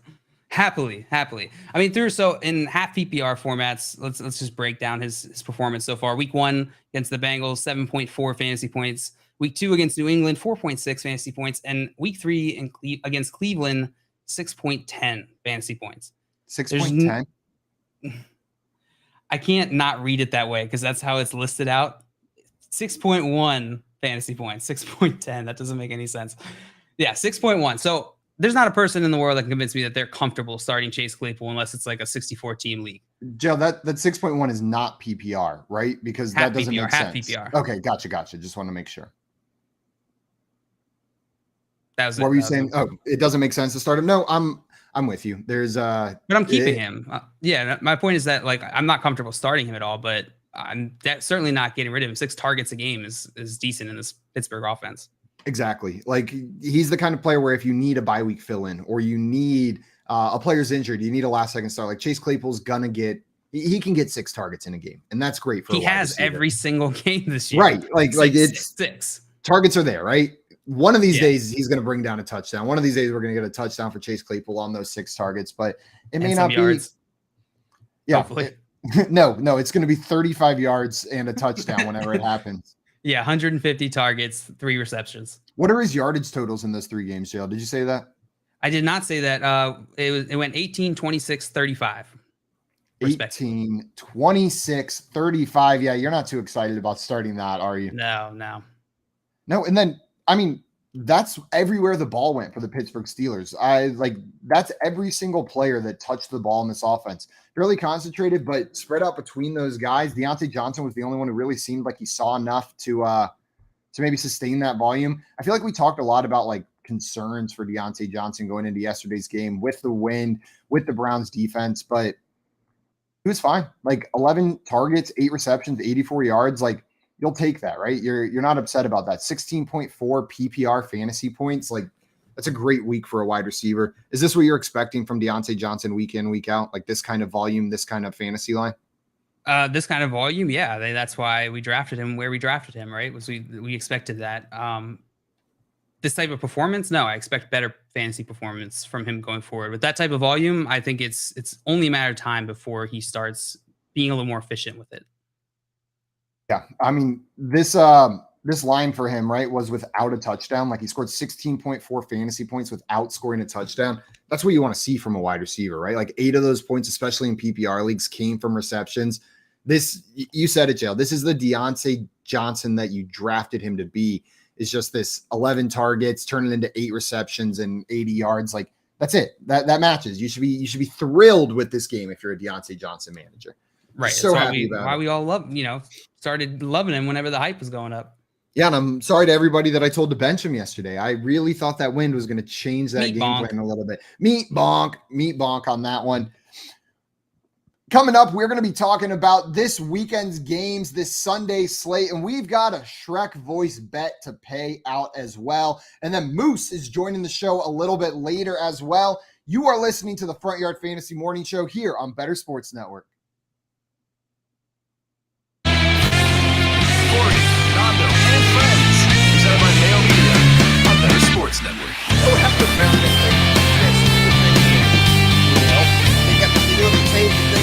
They made like an orange Notre Dame guy in the field. You know what I'm saying? That's an old Notre school Dame throwback. That's a throwback logo. I would take that off the field immediately. Like I was in charge of football operations for the Cleveland Browns. I'd be talking to the field staff. Right? Hey, get this off the field right now, damn it. Get out of here. That would be me right now if I was in charge of logistics, football operations for the Cleveland Browns. Like, hey, everybody, get over here. Everybody, get over here and get this thing off the field right now, damn it. That's what I'd be yelling at them like that, Nando. How do you do that? Do you have to like Yell at it? I know. I mean, how do you get stuff off the field? Yeah, how does that? I got that. Oh, really? Oh, Yeah. You come out there with a You got a megaphone? like Joe Clark. Yeah.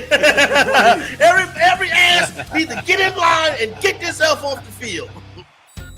Lunch Money with Kyle and Ray, presented by FantasyGuru.com. Tua will never have a better game for the rest of his life. Okay, so if there was ever a time to trade high on a guy, 42 points, 469 yards, 6 touchdowns, now is it. Okay, there are people with Baker Mayfield, Daniel Jones, Mitch Trubisky, Jameis Winston. Like there's all kinds of people out there. Trey Lance. There's tons of teams that need a quarterback. I would strongly be considering trading him. I'm trying to remember we had him ranked at Fantasy Guru like for full season. I think we had him like 15th, 16th, something like that for the season. And a game like this could take him from 16th to 13th, just one game, right? I think he'll be very good. Is he going to be top 10? I'm not sold on that. If he is being viewed that way, and I think he likely is, if he's your second quarterback, as he almost certainly is, I'd be listening. Josh rolling to his left, looks back, throws the other way to his right. It is caught in the end zone. Touchdown, Buffalo. Stephon Diggs. I want to thank Stephon Diggs. Woo, get it done. Josh will take another shotgun snap. Takes, looks downfield, fires downfield, looking for Diggs inside the 5. Dives for it, makes the catch, and it is caught. Touchdown, Buffalo. I thought I was buried in a few leagues, and Stephon Diggs revived me. Gonna throw it to Diggs. Bobbles, makes the catch into the end zone. Touchdown, Buffalo. Stephon Diggs, the hat trick. His 3rd touchdown for the Bills. This team is going to pass the ball. Josh Allen going for the MVP. The Bills on this Super Bowl run. So that guy was someone I wanted in the mid to late first round. Career year coming for him. The Playbook with Fensty and Ronis, presented by FantasyAlarm.com. Weekdays at 5 Eastern on Better Sports Network.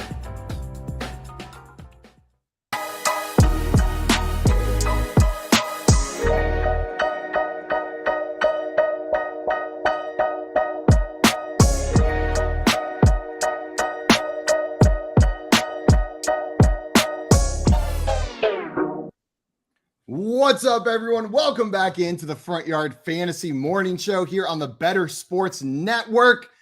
JL, during that break, I was just like looking around my office thinking like, man, I got to clean up. And then I realized laying around, it's just like a bunch of costumes. Like there's there's like a bunch of costumes just like laying around. Like this is a jacket. That was the last thing I thought you were going to say. This is a costume, right? Like with the cowboy boots on the back. I know exactly why that's there. That's a costume. Yeah. Then over here, I remember that. We've got my luchador mask that I wore on stream yesterday. That's a costume, right? Mm-hmm. With Mauricio. Here, like not always a costume, but for the purposes I used it, I've got a blazer that I used for an important business meeting to put on a costume. So I've got like just laying around my office is nothing but costume pieces, and that's where the mess comes from. Maybe this is a bunch of half-eaten peanut butter and jelly sandwiches. Why aren't you finishing your peanut butter and jellies? Because I'm talking to you guys. Can't talk and eat. Well, you can finish them after. PB&J is like the worst food to pick to try and talk while eating. Well, I said after, JL, not during. And you know, if you got PB mouth, you got PB mouth. You got PB mouth, yeah. PB mouth. Everybody gets a little PB mouth. Everyone gets a little PB mouth from time to time. Yeah, just every once in a while you get a little PB mouth. Maria and I always make this joke because one time I think I can't remember if it was her or but I turned to her and she was eating peanut butter. I was like, smells like PB. She's like, did you just say it smells like pee-pee? Yes. I was like, yeah. So now we just always say that. It smells like pee-pee. Yes, I did say it smells like of course. pee-pee. Did I stutter? What did you think I said? Also, Albert, I saw you over in the YouTube chat saying good morning. Good morning, Albert. Welcome in. Glad to have you in here. And Dustin, I'm not going to read that, but you got me with that one. You made me break a little bit with that comment over there in the chat. Like right after because that's Joey where my comes in. mind went whenever I read the censored Joey's one that's immediately how I heard it and like super aggressive. And this is funny. And I saw Fantasy Dog in the YouTube chat was saying there's a Maryland pickle festival in Maryland. My daughter is there. Respect. I'm gonna need to look this up because if there's a pickle festival within 500-mile radius, I'll probably go to it. Is it happening right now? Yeah. 7 to 10 a.m. The Big Deal 2022. It starts tomorrow. It's tomorrow to Sunday. The Big Deal is back, baby, in Baltimore, Maryland. Yeah, 34 Marketplace, Baltimore, Maryland. Hold on. Do you know where 34 Marketplace is probably? JL? I know. Yeah, it's downtown. Let's go. That's like 5 minutes from me. I'm going Big Deal. Let's go. JL's Big Deal in tomorrow in Weekend downtown plans Baltimore, booked. Maryland. All weekend. All weekend. Nothing but pickles. Running Big Deal. It's a pickle what a great weekend for name. JL. You know, Big Deal. I'm just so I respect them because they went for it. You know, it seems like low hanging fruit, but they went for it. Big Deal. Low hanging fruit. Good one, because it is a fruit. Yeah, it's a fruit. It's a fruit. I know. It's a I know fruit. you. I know you're trying to get me to be surprised by it, but I'm not going to. You know what? This is the moment, JL. I got to come clean about something because this is one of those hills that I stand on. Right? Pickles are fruits. Cucumbers are fruits. And the other day on the show, there's another hill that I stand on that I avoided because I didn't feel like having the conversation that day because it makes me look like a smartass. It makes me look like a jackass. But it wasn't me. I wasn't being true to myself. The other day, whenever someone came in and let us know that well, number 5, Simon. I think it was like Caleb Finnegan was the NFL player. I can't remember who it is, but the point was their middle name, a former NFL cornerback, their middle name was Temujin. And I said out loud, Temujin is the middle name of Genghis Khan. And I paused before I said Genghis, and you brought it up afterwards. It's pronounced Genghis Khan. Genghis Khan is how it's pronounced. And that's how I always say it. And it's my favorite thing to be a dick about. Know what I mean? Like whenever someone says it, I'm like, well, actually it's Genghis Khan. And I knew you were better than that. I knew you were better than that. Peer pressure on the show. And it wasn't even from you guys. It was just like peer pressure put on myself of like having to have that conversation. There's a lot of Genghis societal peer pressure, you know? Cortland Finnegan. Dustin remembered it was Cortland Temujin Finnegan. God, that guy needs to be in some novels, some like teen novels or something, adventure novels. He does, right? I always think back to like when Alex Trebek would pronounce like a question, he would go like mozzarella, right? Mozzarella. I love Alex Trebek, but every time he did that, I would be like, "Shut up, Alex! Like, shut up! Just say mozzarella. We get it." Oh man, I'm half my. You get that stuff all the time. I'll just be when I'm growing up, man. I would just be upstairs and I would just hear from downstairs my dad going ricotta as he's making freaking ricotta pasta, which no one but Italians has ever eaten. So he's just ricotta cheese in pasta. So you're saying you're saying what Conan did in Italy was actually fairly accurate? 100%. Running around just screaming Italian food names. Just running around screaming those. But yeah, I just wanted to come clean about that. I'm better than that. I gave into peer pressure. I didn't feel like explaining it because every time you say Genghis, someone comes in and they're like, "Don't you mean Genghis?" No, I didn't. Does that person come in every time? Every time. And then you say like, you have walked right into my trap because in fact it is not. But I just wanted to come clean about that, JL. JL, we have a bunch of games this weekend that probably people have players in that are playing in their fantasy leagues. You might even have some players that are playing in them. The first game I wanted to talk about was this Baltimore Ravens at New England Patriots game. So the Baltimore Ravens go into New England, go into Boston to play. The total is set at 44.5 points. So just about that average line. They're not expecting Too high, too low in this one, and the spread is 2.5 points. The Ravens only favored by 2.5 at the New England Patriots. What are you thinking about this game? Are you liking the over or the under, and which team do you think pulls out the victory? That is a good question. Hold on 1 second.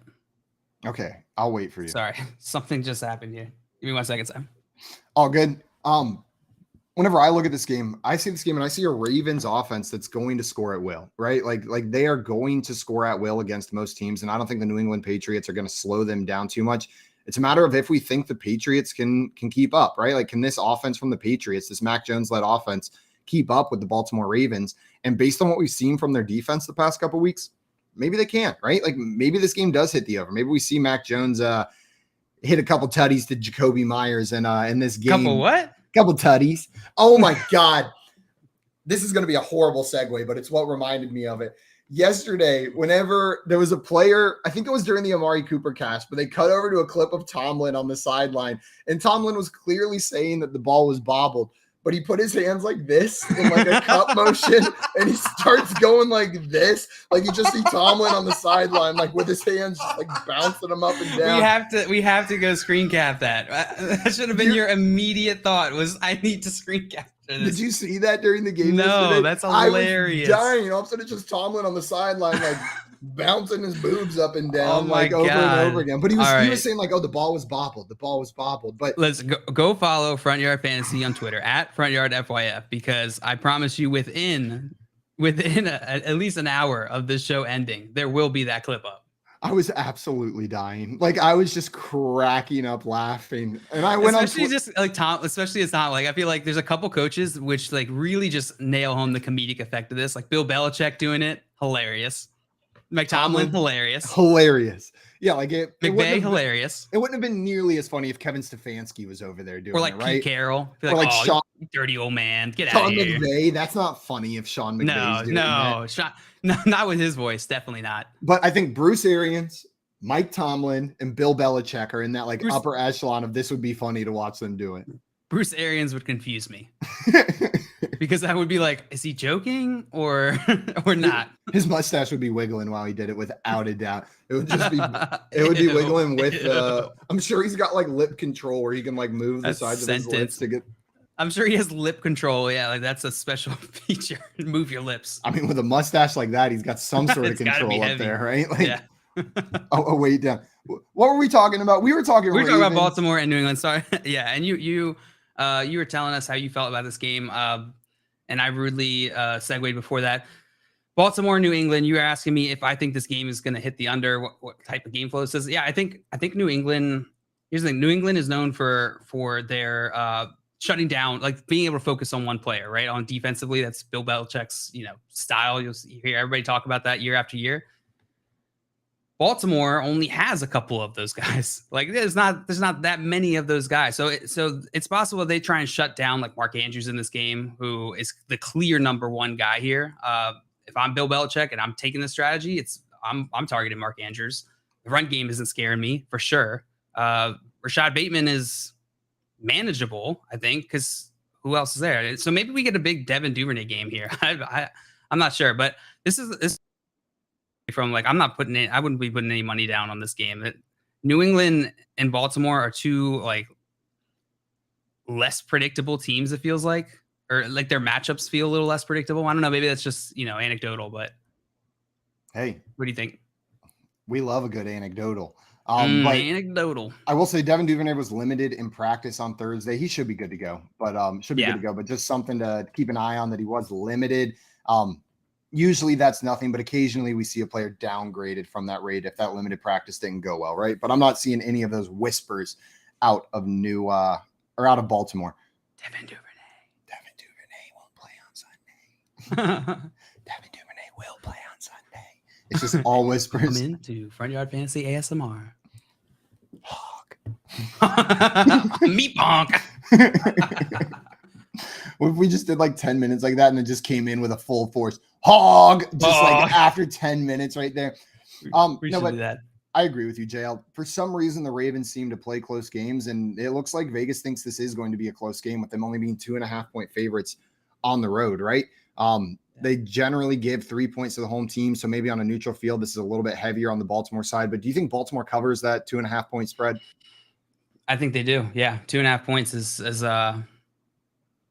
doesn't feel like it's enough for a Baltimore offense, but Baltimore has been known to play to their opponent. They're not the type of team that is just going to be explosive no matter what. So like I said, I wouldn't be putting any money. I'd be staying away from this game. So JL, you mentioned that the Patriots often shut down the best option for the opposing team. And you mentioned Mark Andrews. Mark Andrews' receiving yards line is set at 57.5 on the FanDuel Sportsbook. Through 2 weeks, he had 52 in week 1, 104 in that absurd game against Miami in week 2. Do you think Mark Andrews is going to hit this 57.5 line, or would you be hitting the under on this? Oh, this is tricky. I would probably be staying away from this one just because it's New England. It's a pretty enticing line that they've set, and they're doing that on purpose, right? Because they want to bait you into taking the over on this one. And I think that the over makes sense. But then I start thinking about this game and how this game script might go, and it might be a trap. Yeah, I think I'm more comfortable taking this one on the underside, JL. Like I'm believing what you're saying, and I think the New England Patriots are going to focus on Mark Andrews, and the Ravens probably don't have to go through Mark Andrews to be able to win this game. So I'm going to take the under on that 57.5 yards. Now, with that being said, JL, you drafted Mark Andrews. You're starting Mark Andrews, right? Even in you just have to continue starting Mark Andrews. You are not benching him. No, it doesn't matter that he'll be focused. He'll be focused on because he's good. He's very good. Through let's just break down his first 2 weeks here. So week 1 against the Jets, he has 7.7 fantasy points in half PPR format, 5 receptions on 7 targets for 52 yards, no touchdown. And then week 2 against Miami, he had 11 targets, 9 receptions, 104 yards, and a touchdown for 21.2 fantasy points, half PPR. Yeah, he's clearly involved. 7 targets, 11 targets. He wasn't able to really make it turn into fantasy production in week 1, and that might be what we see here. But even like 7.7 fantasy points on the week at a tight end position is not really the worst week for tight end. No, you're fine with that. So even in these bad matchups, you still got to plug that dude in. And then Lamar Jackson, just every week, don't even question it. Nope. Just throw Lamar Jackson in there. Last week, not only did he kill it through the air with 3 touchdowns, but he added 119 rushing yards on the ground. You drafted Lamar Jackson to not worry about it. That's why you drafted him. You don't have to worry about it. You never have to worry about it. Don't even think about it all season, except for the one bye week or injury. JL, I'm taking the Ravens minus 2.5 in this one. I'm pretty confident about it. I'm feeling pretty good that the Ravens cover on that one.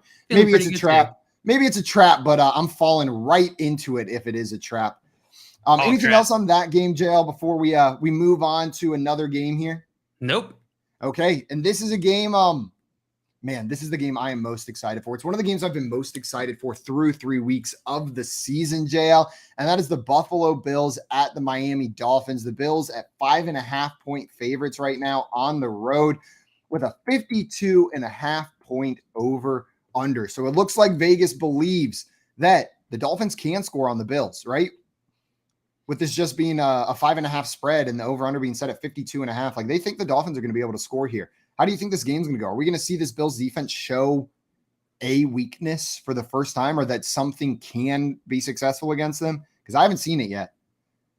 I haven't seen it yet either. We've talked about it a lot. I feel like Buffalo has been a major topic of conversation because I think they've looked more complete than anyone was expecting coming into the season. Maybe not anyone, but I mean, we knew they were good, but they just through the first 2 weeks of this season have showed that they're a solid unit. They're a solid unit with few weak spots. And so I think it's more likely that this Miami offense is going to be challenged a little more than what they're used to than the Buffalo Bills defense having a hard time with the Dolphins. The Dolphins are explosive, and any explosive offense is going to be able to make big plays, even against really good defenses. So I'm not saying the Bills defense is going to shut down Miami. I think they're just going to give them they're going to be more of a thorn for Tua and the offensive line there than probably the first 2 matchups, weeks 1 and 2. Yeah, you're probably not seeing another 6-touchdown game from Tua in this one. It hasn't been easy. Don't get me wrong. He had Rams and then he had Baltimore was where is the first 2 weeks for Buffalo. So like 2 pretty tough matchups, and the line has held up. Yeah, that's what I'm saying. Is like I'm not just convinced that.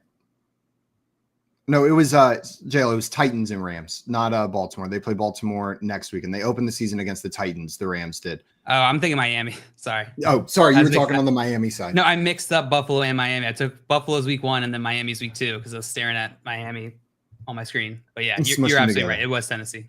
Yeah. No, and to your point, yeah, the Bills are the Rams are a great team, and the Bills started making people question whether or not this Rams team was even good. Like that's how good the Bills defense was. I'm maybe overly optimistic that the Dolphins are going to be able to get something going here, but we'll see. And that's what I'm excited about. If I had to bet the over or under on this game at 52.5, you're taking the over, JL? Give me the over. My heart wants the over, but my head says this Bills defense is going to stop the Dolphins from getting it going too much and take the under. But I want to believe, JL. Baltimore tried. Yeah, Baltimore tried and it didn't work very well, but I do think this Bills defense is better than the Dolphins. Are they that much better? Like, Baltimore is probably up there, at least in the conversation for top 5, right? I don't know. They also had some injuries last week in their secondary as well, so I'm not sure we saw a full force Baltimore defense last week. But man, yeah, this is a tough one. I'm probably just. I don't have a large enough sample size for the Bills to confidently say that someone can beat them, right? Like that someone can truly beat them. I'm taking the over, baby. Hogs up. This is Tua. This is my belief in Tua and the weapons that he's got there and being able to get them the ball. I think Tua can make it happen against this team right here. This is your belief in fun, Simon. That's what this is. Jay in here asking, are Waddle and Hill still must starts? Yeah. Yep. You're still starting those guys. I don't have any concerns about starting Jalen Waddle or Tyreek Hill. Yeah, where you drafted them, they were already must starts coming into the season, and man, if you're not convinced now, they're even more must starts now. So Joe, we talked about the total here, but I mentioned the Bills are 5.5-point favorites on the road. You mentioned like if they're hitting the over, you think the Dolphins are going to score, but do you think the Bills cover this 5.5-point spread? Nope. I think the Bills will win by more than that for sure. Oh, so yes, you do think they cover the spread. Oh, sorry. You asked if the Bills cover the spread or the Dolphins? I'm sorry. I thought you asked if the Dolphins cover the spread. I don't think the Dolphins will cover the spread on this. I think the Bills will still win handily. I think their offense is gonna run up and down the field in this. Yeah, I'm with you, JL. I'm taking I see Dustin said, way to be wrong, Simon. Bills Mafia. And I still think the Bills are going to win big. I just think these Dolphins are going to be able to score enough points to hit that over. But I'm with you, JL. We're agreeing too much right here. Yeah, we need to fight. Okay, maybe we'll fight on this one. We talked about Jalen Waddle and Tyreek Hill. Jalen Waddle set at 61.5 receiving yards on the FanDuel Sportsbook. You like that or you hate that? Or 61.5? Yeah.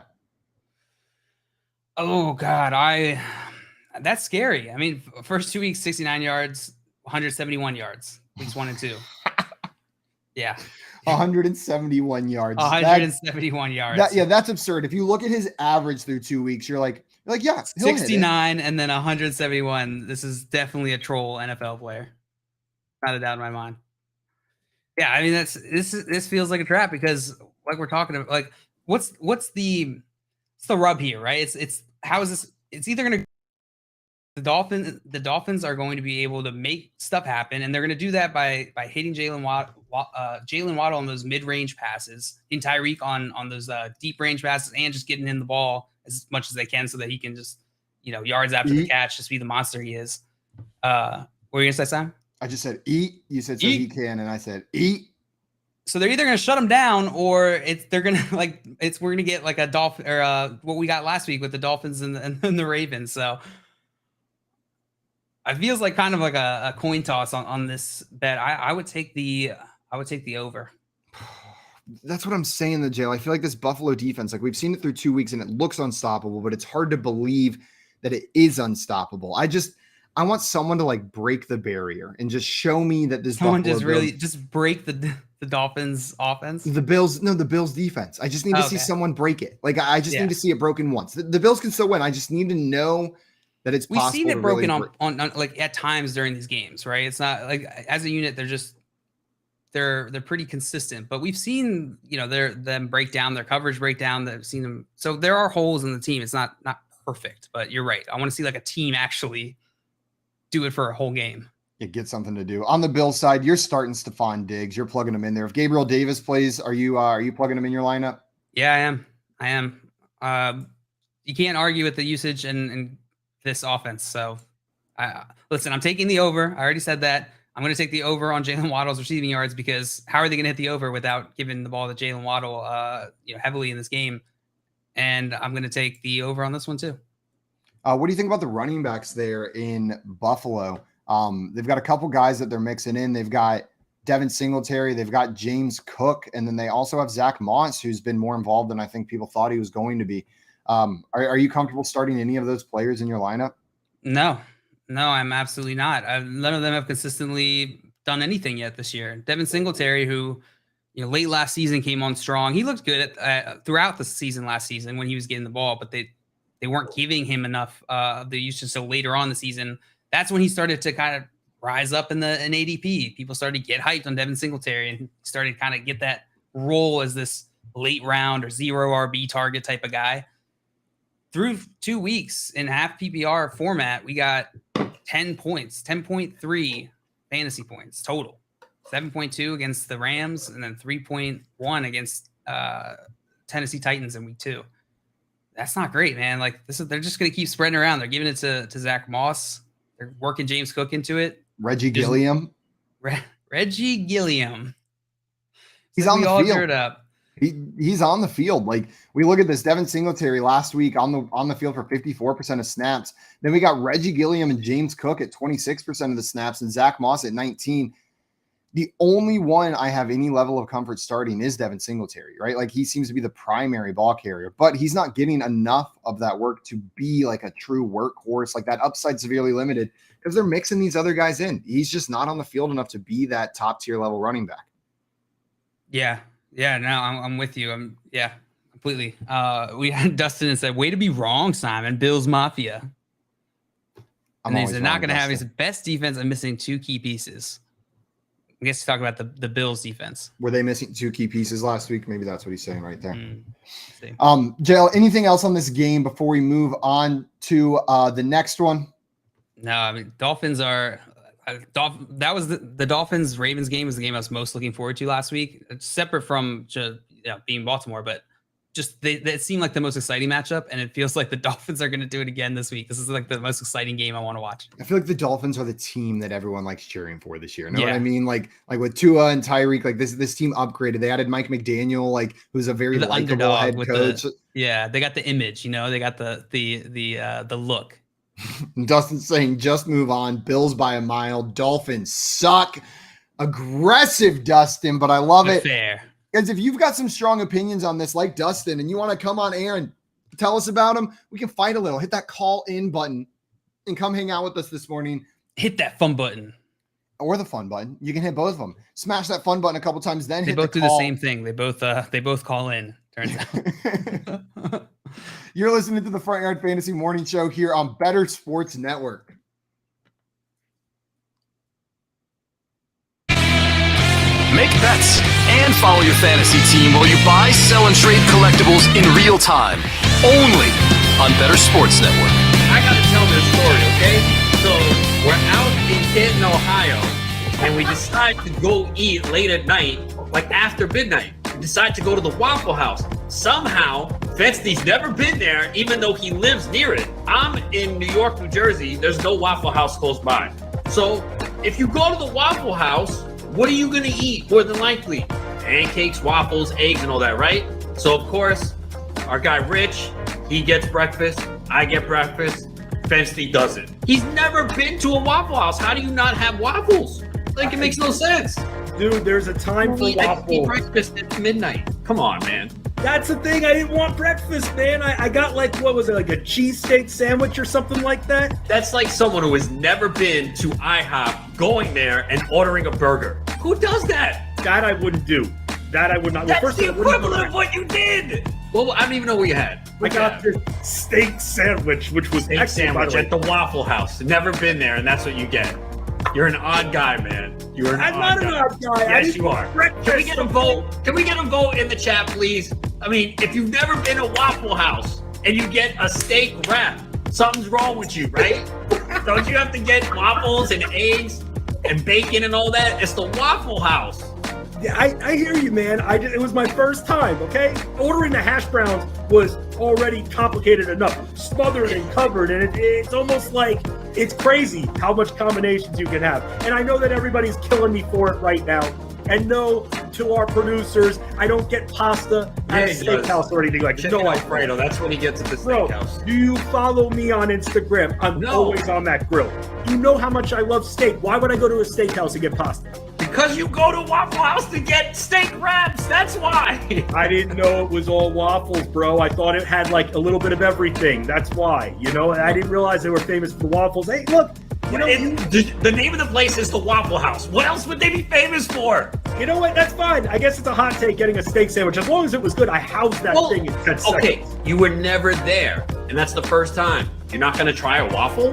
Do you admit it was a mistake? I don't really like waffle. Call, chat, enter contests in real time. It's Sports Talk 3.0 with Better Sports Network.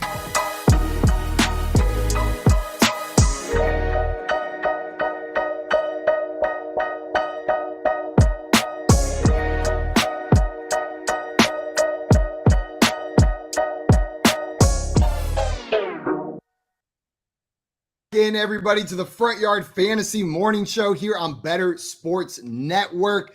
And JL, before we get into our next game, there's something we got to pay out on, and that is our player props bet from last night's game. Let's run through these. I got them pulled up right now. I got what we chose. Do you know who won? We're gonna go one by one and see. I have no idea, won. and this is terrifying. I don't know who won. I've only looked at the first one, so I know the results of that. But the first one, JL, we're gonna keep track. Who's got more points? Amari Cooper. We said 52.5 receiving yards, over under. You took the under.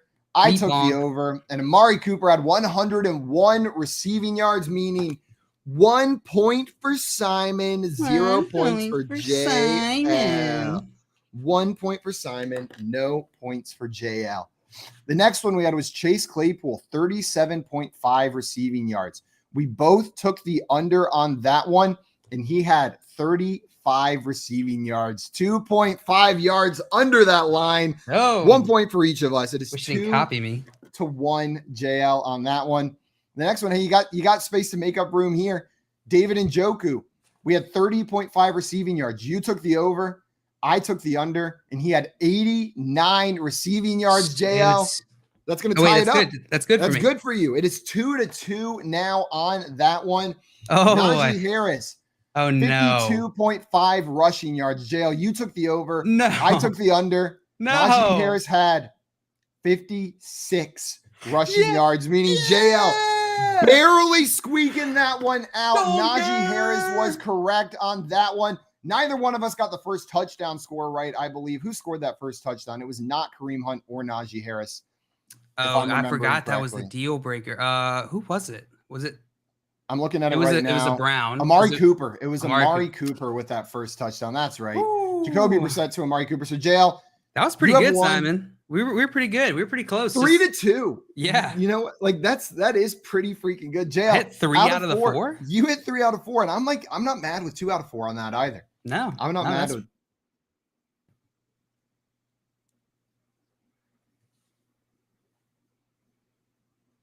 I liked it. And this is when Denzel Ward scores the touchdown. JL, this is you're the Browns in this situation. I'm the Steelers. Trying my best at the last second, thinking I can pull it out with that Najee Harris line. Like, I saw the line, I remembered the game, and I was like, oh, I won this.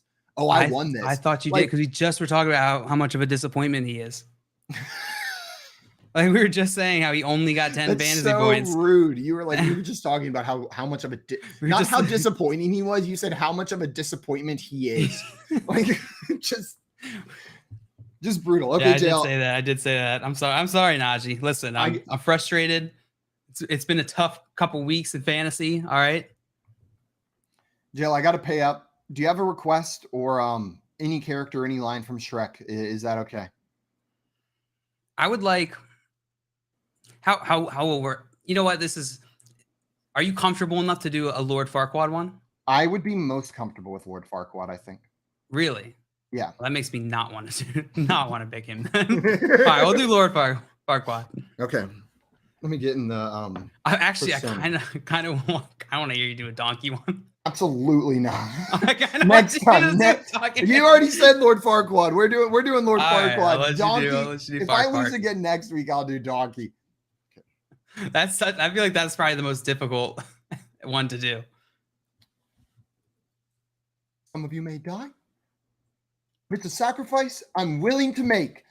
That was terrible. That was the worst Lord Farquaad anyone has ever done. You sounded like a sheepish, like a shy British person. You're right. Let me give this another shot. Round 2. Okay, round 2. You got this. It's the high pitched voice, but with command in it. Know what I mean? You got to like, remember, Simon. This is like this guy. There's no one more privileged than this guy. This dude is like ruling this animated kingdom. He's whitewashed the whole thing. You got to have that just unbridled confidence. And it's just like that fake sadness afterwards. Like he's truly being a gracious leader by saying this. I need to and the woe is me. Vibe. You got to capture it's everything's so bad for me, even though I'm rich and God, I can't believe I went to acting school and I'm this bad at this. I know. Here we go. Some of you may die, but that's a sacrifice I'm willing to make. Just even worse, JL. How does it get worse every time? I liked it, Simon. That was better. That was, okay. You know what? God. It was better because it was realer. I felt you in that character. You know what I mean? You know what, JL? That was the character I was most comfortable with. I am terrified to lose if you make me do anybody else besides that. And Dustin said Simon is a better electrical engineer than an actor. Just absolutely roasted in the chat. D-Unit. But honestly, true. Absolutely true. But also 100 very accurate. Yeah, 100% true. I could there's nothing wrong with that. I could draw you up. Sorry, I was thinking the other way around. That's absolutely not true. That is actually not factual. I have jail. Something I will say is being a 6-year electrical engineering student, I took those classes more than almost anybody else with an electrical engineering degree, right? Like I hit the max limit allowed by the school for the number of times to take a lot of those classes. So really, I should know it better than anyone. Know what I mean? Like, yeah. Who do you trust paper. more? The guy that had to sit through that class one time for a semester, I had to sit through it 3 times for a lot of my classes. Like I learned You're like that the OJ Howard so of electrical engineering. Like on paper, you should be amazing. On paper, should be absolutely great. But nobody can find you. And then what's my 2 touchdown performance? I show up to a company, design just the most beautiful circuit diagram they've ever seen, and then leave. No, your 2 touchdown performance was a streak of 4 A's on circuits tests sophomore year that you cheated. Never cheated. I never can't prove that. Never cheated. Joe, I think we were talking about NFL games, but I don't quite remember. Yes, we were talking about NFL, football, fantasy football. And what was the matchup? The matchup we were just talking about was the Dolphins and Bills, right? The Dolphins, Bills. Yeah, I think we wrapped that one up unless you have anything else you want to mention there. No. Next one I wanted to talk about, New Orleans Saints at Carolina Panthers, a 40.5 over under. The Saints favored by only 2.5 points in this one. JL, whenever you see this 40.5 line with the Saints and the Panthers, which way are you leaning? We just saw that Saints defense take care of Tom Brady in the first half of that last game. We did 40.5. 40.5, so a little bit lower. Oh, that is not fun line. No, and we're looking at a Jameis Winston with a broken back, right? And Alvin Kamara was injured, but is sitting here, was a limited participant in practice this week. So it's a Panthers team that hasn't looked great, is 0-2, a 1-1 Saints team with a broken back Jameis Winston at quarterback. Yeah, it wasn't like Jameis Winston was like a Ferrari before the back was broken, you know? Like it's kind of just like adding, you know, that adds a lot of uncertainty to a situation. The muffler just fell off your Corolla with racing stripes. Like, exactly. 100%. That is, you nailed it, Simon. The flame decals on the side. Exactly. Yeah. Like it's got some flash. Don't get me wrong. Yeah. But it's still a Corolla. 100%. 100%. That bad boy is waking up the entire town. Jameis. But that muffler fell off. And Carolina has just been they just look lost. And so I would probably take the under in this, and that is kind of a tough pill to swallow considering it's 40.5. It's the line. That's tough. I think I would take the under.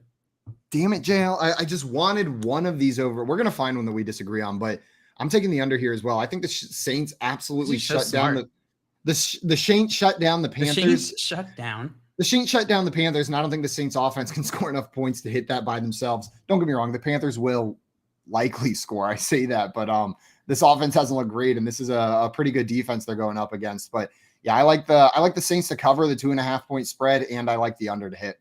I feel this is 100% based on only my superstition, but I feel like this is Christian McCaffrey week. You think so? This is the week, JL? This is the one. I'm not basing that on any sort of statistics or knowledge. It's just like, you know what? Feels right. Feels right. How many yards, JL? The air is right. I'm whipping some CMC in the air. How many yards? How many rushing yards does he get just on the ground? I think he gets 65 rushing yards.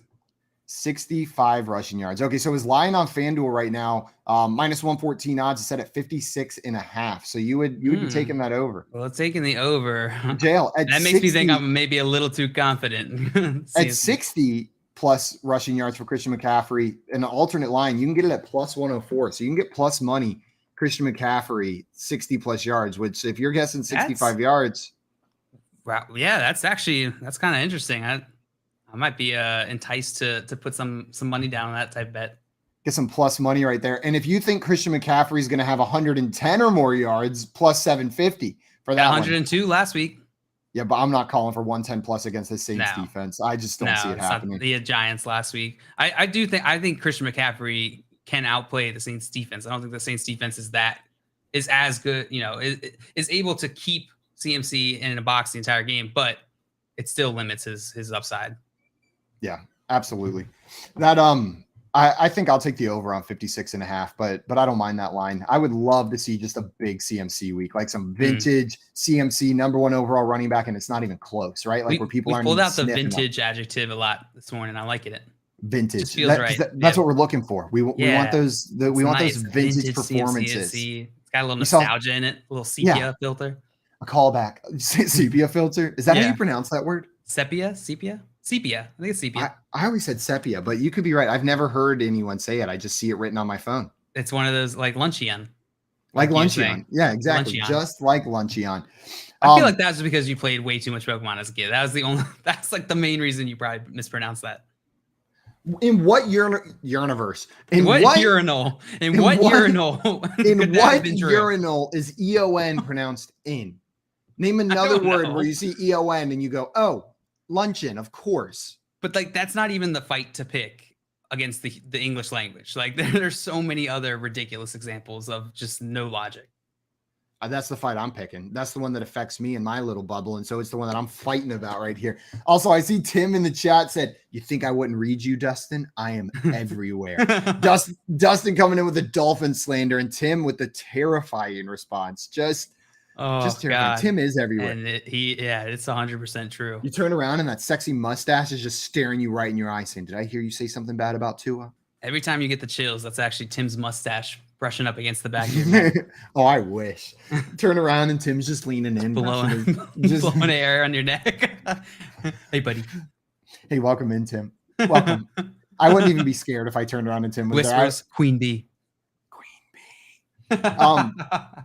JL, Baker Mayfield's passing prop is set at 203.5 yards for this game going against the Saints defense. What do you think on that one? Would you be taking the over or the under for Baker Mayfield?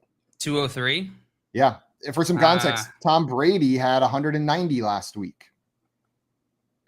Tom Brady just against the Saints. Against the Saints defense. For context. For context, Carson Wentz had 34 yards last week, just to put it all in perspective. Also, Baker Mayfield's first 2 games, 235 yards in week 1, 145 yards in week 2 against that Giants team. and his line, like I said, set at 203.5. You taking that? I am absolutely not taking that.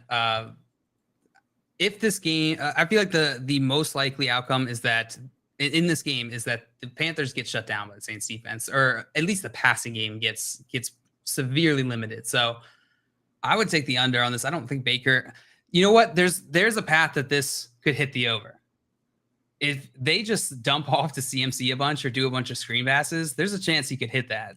I don't know that they're going to do that. Like, Baker's just not typically that guy.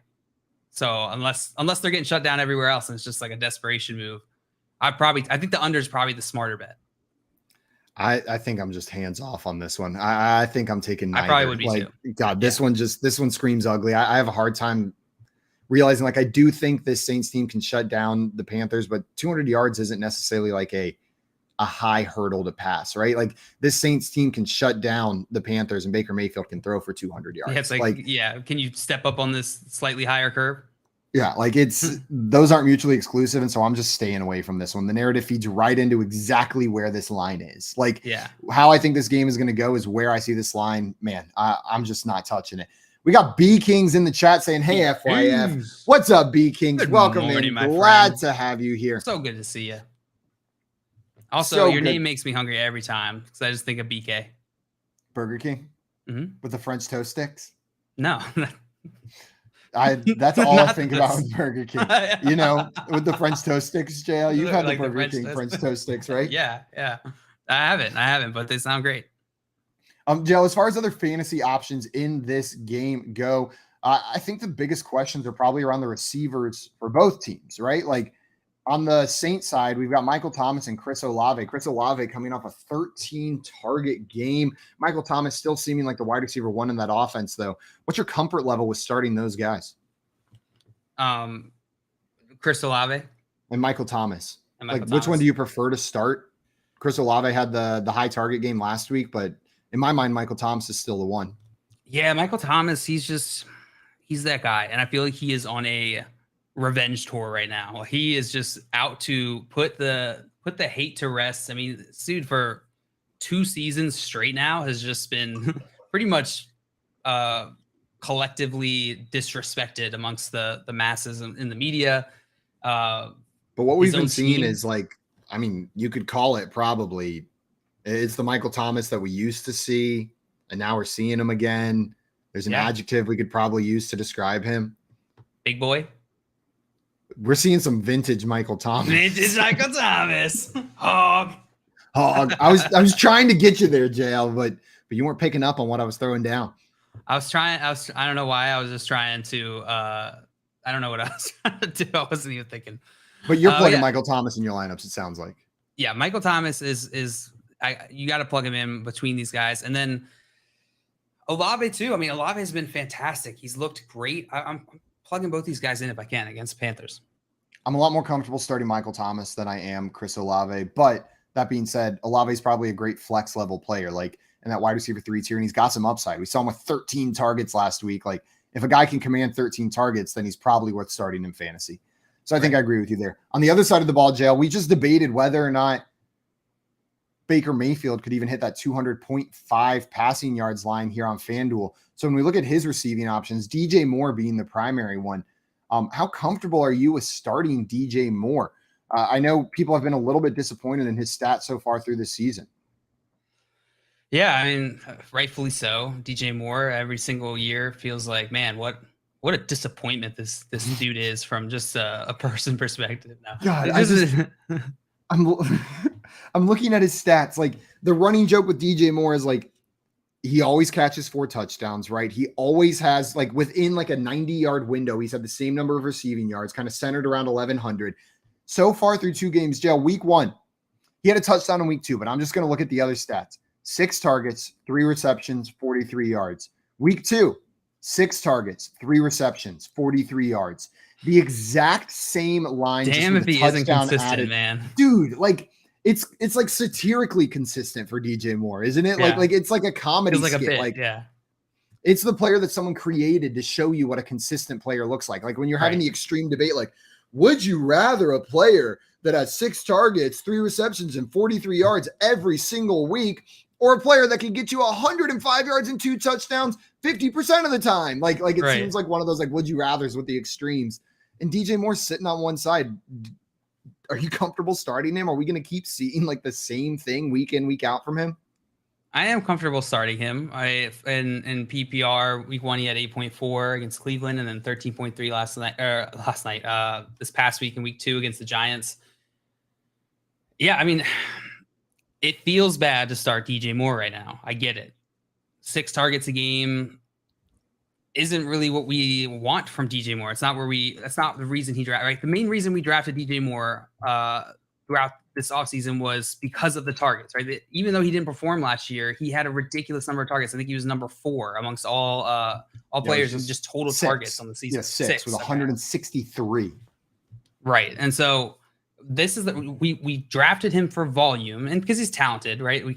I feel like let's just get that out of the way. Like he's a talented player. DJ Moore, that I don't think anybody is arguing that.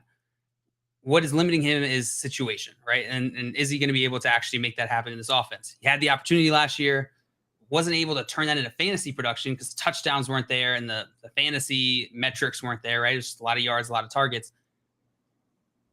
This season, we haven't seen as many targets, but I still see him as the main guy here. We have CMC coming back, and so maybe that's affecting it. Robbie Anderson is leading this team right now in targets. He's got 24.5% target share compared to DJ Moore's 22.6%. Not very far off for just 2 weeks of data. I'm still starting DJ Moore week in and week out. I'm not panicking on DJ Moore or really changing my strategy a ton apart from maybe I sit him now if I have better options this week. But he's not I'm not rushing start anymore. Yeah. He's not he's kind of out of the must start category, but most situations I'm probably starting him. That's exactly where I was going to go, Joe. He's not a must start, but he's a probably start. Yeah, he's a probably start. Like most teams probably out there, start. you're probably starting DJ Moore. But if you're staring at, I don't know, you went wide receiver heavy. You've got Devontae Adams followed up with a Stephon Diggs, and then in the 3rd round you grabbed a Jalen Waddle or T Higgins. Then okay, maybe DJ Moore sitting on your bench. That's fine. But unless that's your team, you're probably rolling him out there. And bold take. He has more than 43 yards this week. He has it's still 6 targets, 3 receptions, but we're gonna get he's gonna sniff 45 is what DJ Moore is gonna sniff this week. I think that would make it 44. 44. There's no way that can be pleasant to listen to whenever we both just start sniffing. Oh, it's got to be. It's got to be super pleasant. No, 99% I can't imagine of people anything out there that would not be pleasant about that. 99% of people out there hate it. They're disgusted. But then that one guy sitting at home like, oh yeah, sniff some more. Give me another sniffle, you little hog. One more time. Sniffle. We got a couple questions in the YouTube chat. This is a good one, Simon. I want to throw this to you on Underdog. Oh, this one comes in from Texas Made 88. Always wanted to say it. This one comes in from Texas Made 88 on an Underdog Pick'ems. How does it work?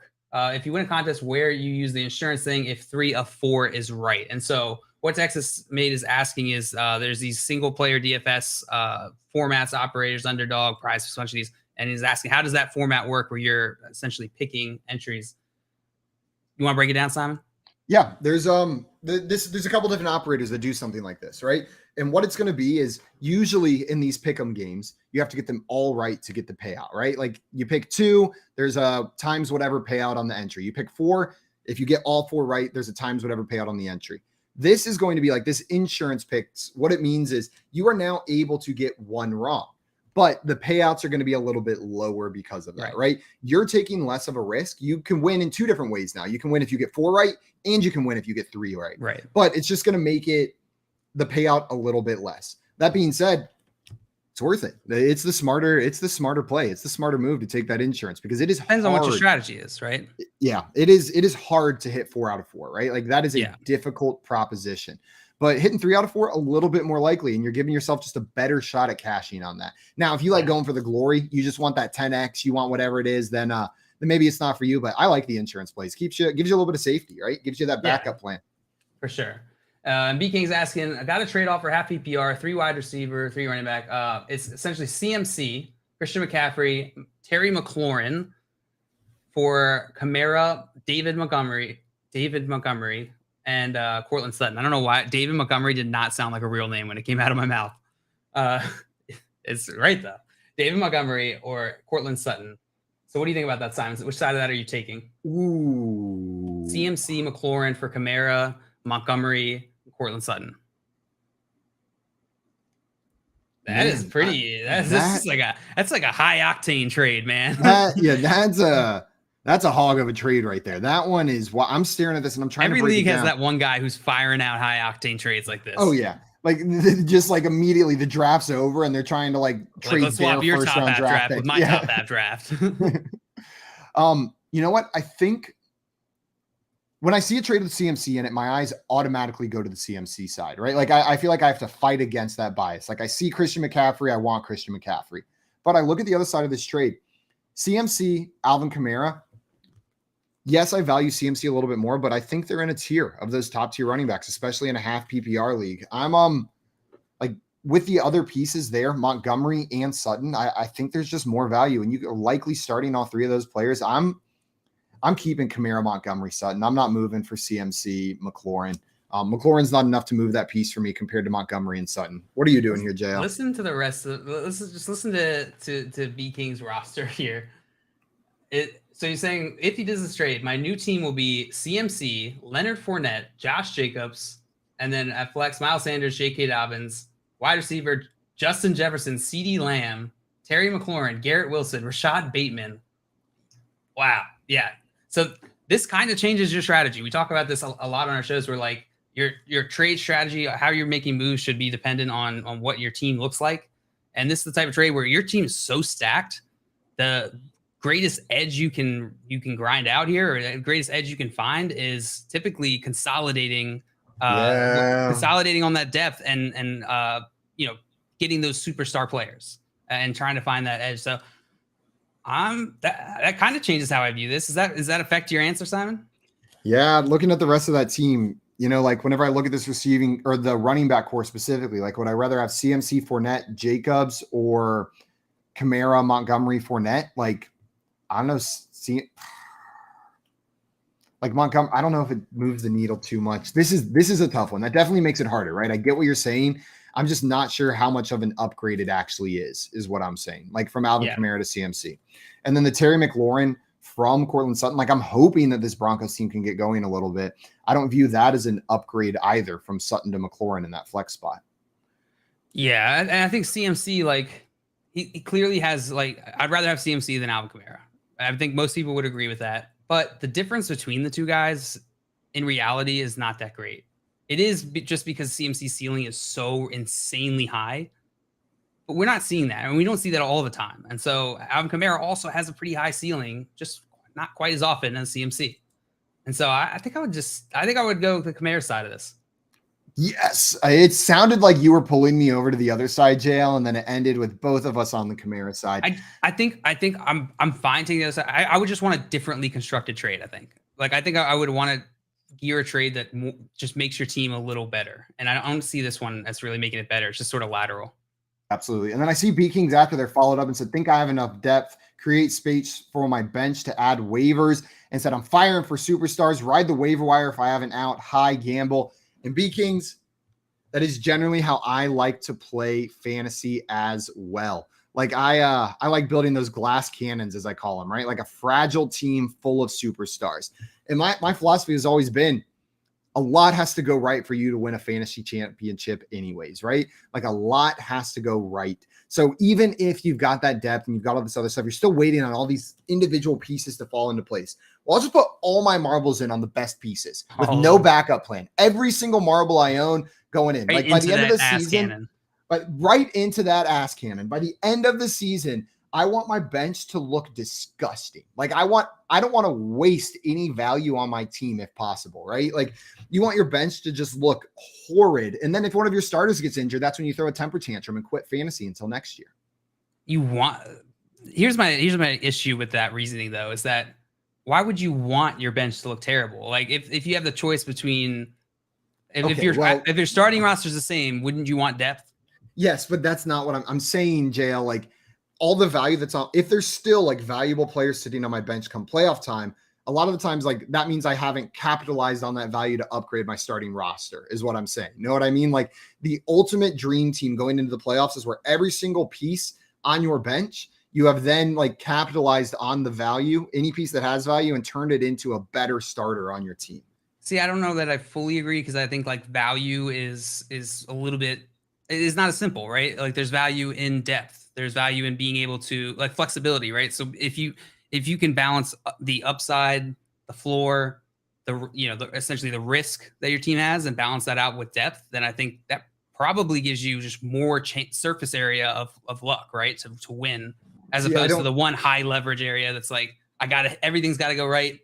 Boom, let's go this one path. You give yourself more paths. Think of it like this way. So if we're rolling a dice, right? Like let's say I've got a coin, you've got a 20-sided dice, okay? Yeah. On my coin, one side says 20, one side says 1. Your dice, all the numbers from 1 to 20. You're rolling that dice, your average value is probably going to be higher than mine. Know what I mean? Like, or they're going to be around the same. Mine's going to be a lot more variable, but I'm going to hit that 20 way more often than you are. Like I'm going to hit that 20 way more regularly than the one that kind of spreads that distribution out. Like I will hit that peak value. I'll also hit that low value. Like if something goes wrong, if I land on that tails, if I land on that 1, I'm screwed, right? But I'm maximizing the amount of times that it does go right. That when it goes right, or let me phrase it this way, when it goes right, it's more likely to mean a championship. Whereas like if it goes right for you, it could be a 17 that comes up on that dice. Know what I mean? Whereas a 20 is a championship.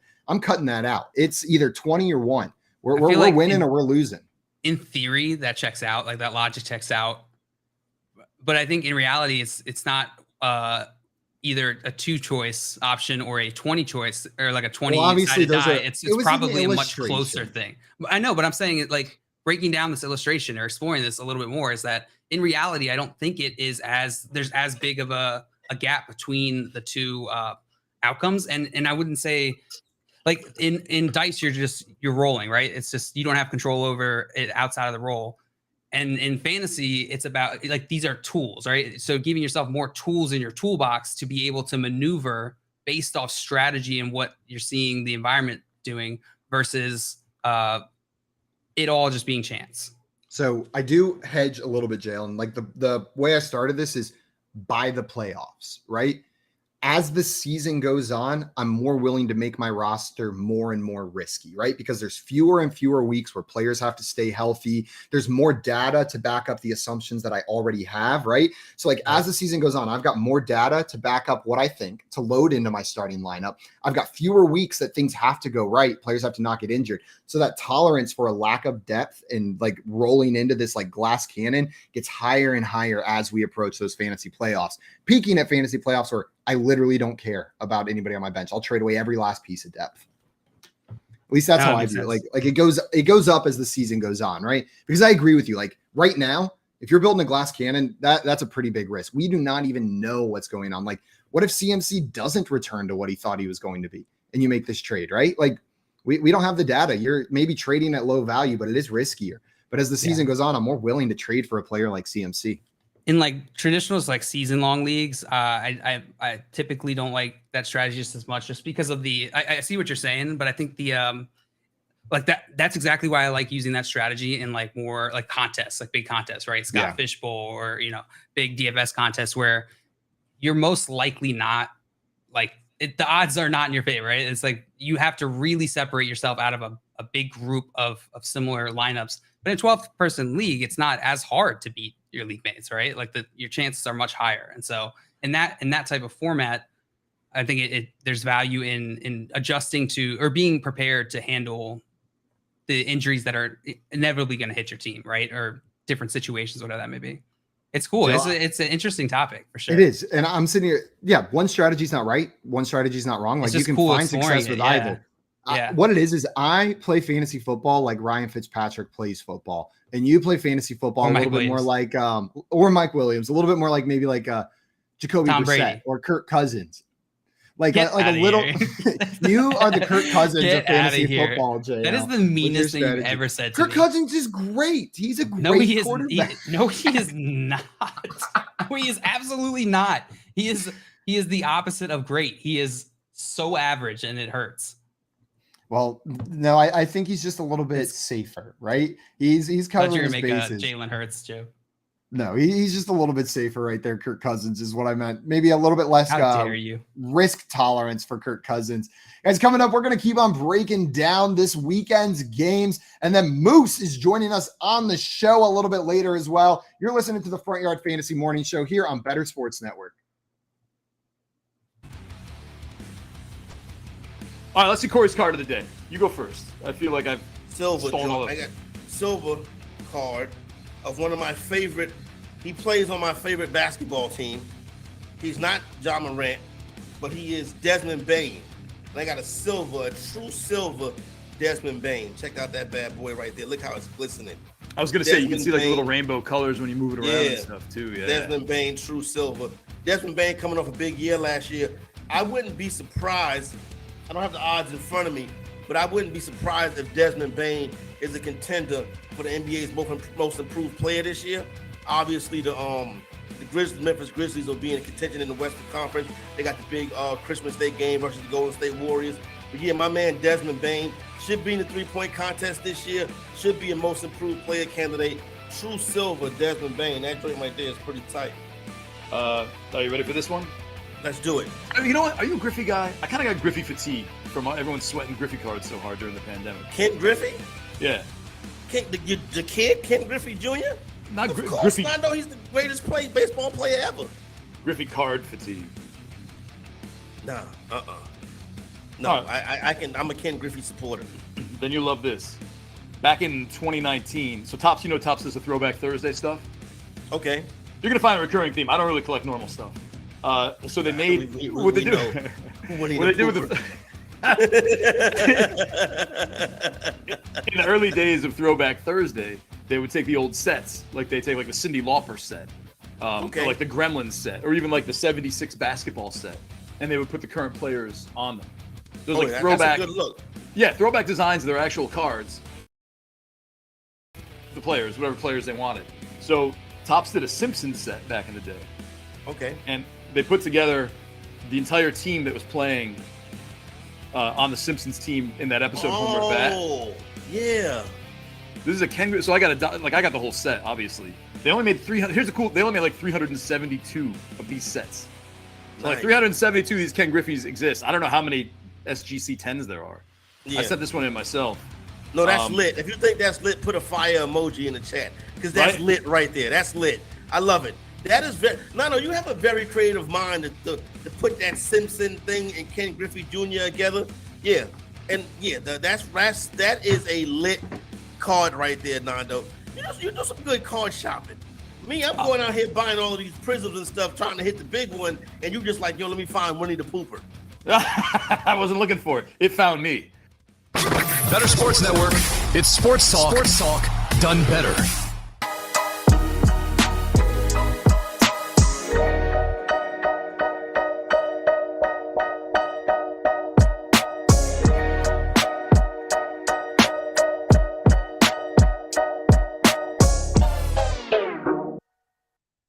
Welcome back in, everybody, to the Front Yard Fantasy Morning Show here on Better Sports Network.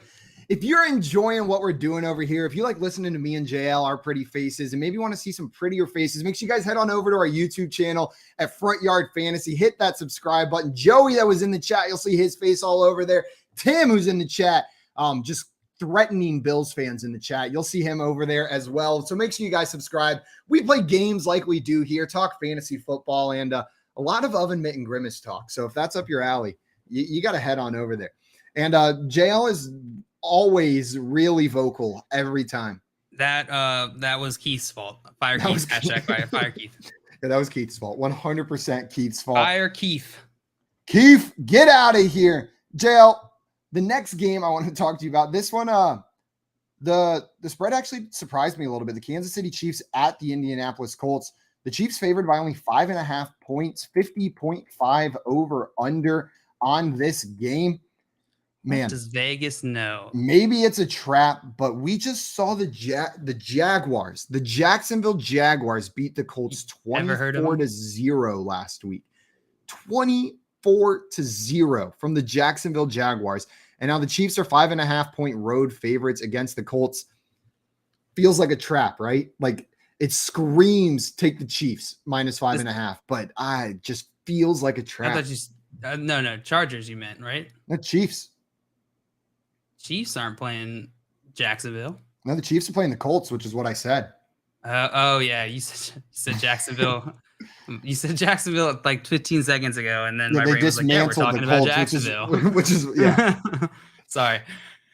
The third hour, things get a little crazy. Yeah. So the Colts, I don't know what Vegas knows in this that we don't know, right? Because you would think that it's Kansas City by a lot, but it is. You said it's in Indianapolis. Is that It's in Lucas Oil? Indianapolis. Over under set at 50.5, so a little bit higher of an over under right there. The total and then the spread, 5.5 point favorites on the road for the So Chiefs. you add 3 to that, it's 8.5 if all things were neutral. I guess that sounds a little closer to right, probably. I think I would take the Chargers though. Well, they're not even in this game, so. Oh my gosh, I still have this game up. What's Chiefs, wrong Colts. with me? I think I would take the Chiefs. Yeah, and I'm taking You the pretty much Chargers in this one. just like map it to when I say Chargers, I mean Chiefs. When I say Okay. Jacksonville, I mean Colts. Everybody listening to this Write it show, down. whenever Get JL your legends says out. we're gonna play a little game. It's like that game. It's not a fun game. What's the drinking game? Cheers to the Governor. Have you ever played that one, JL?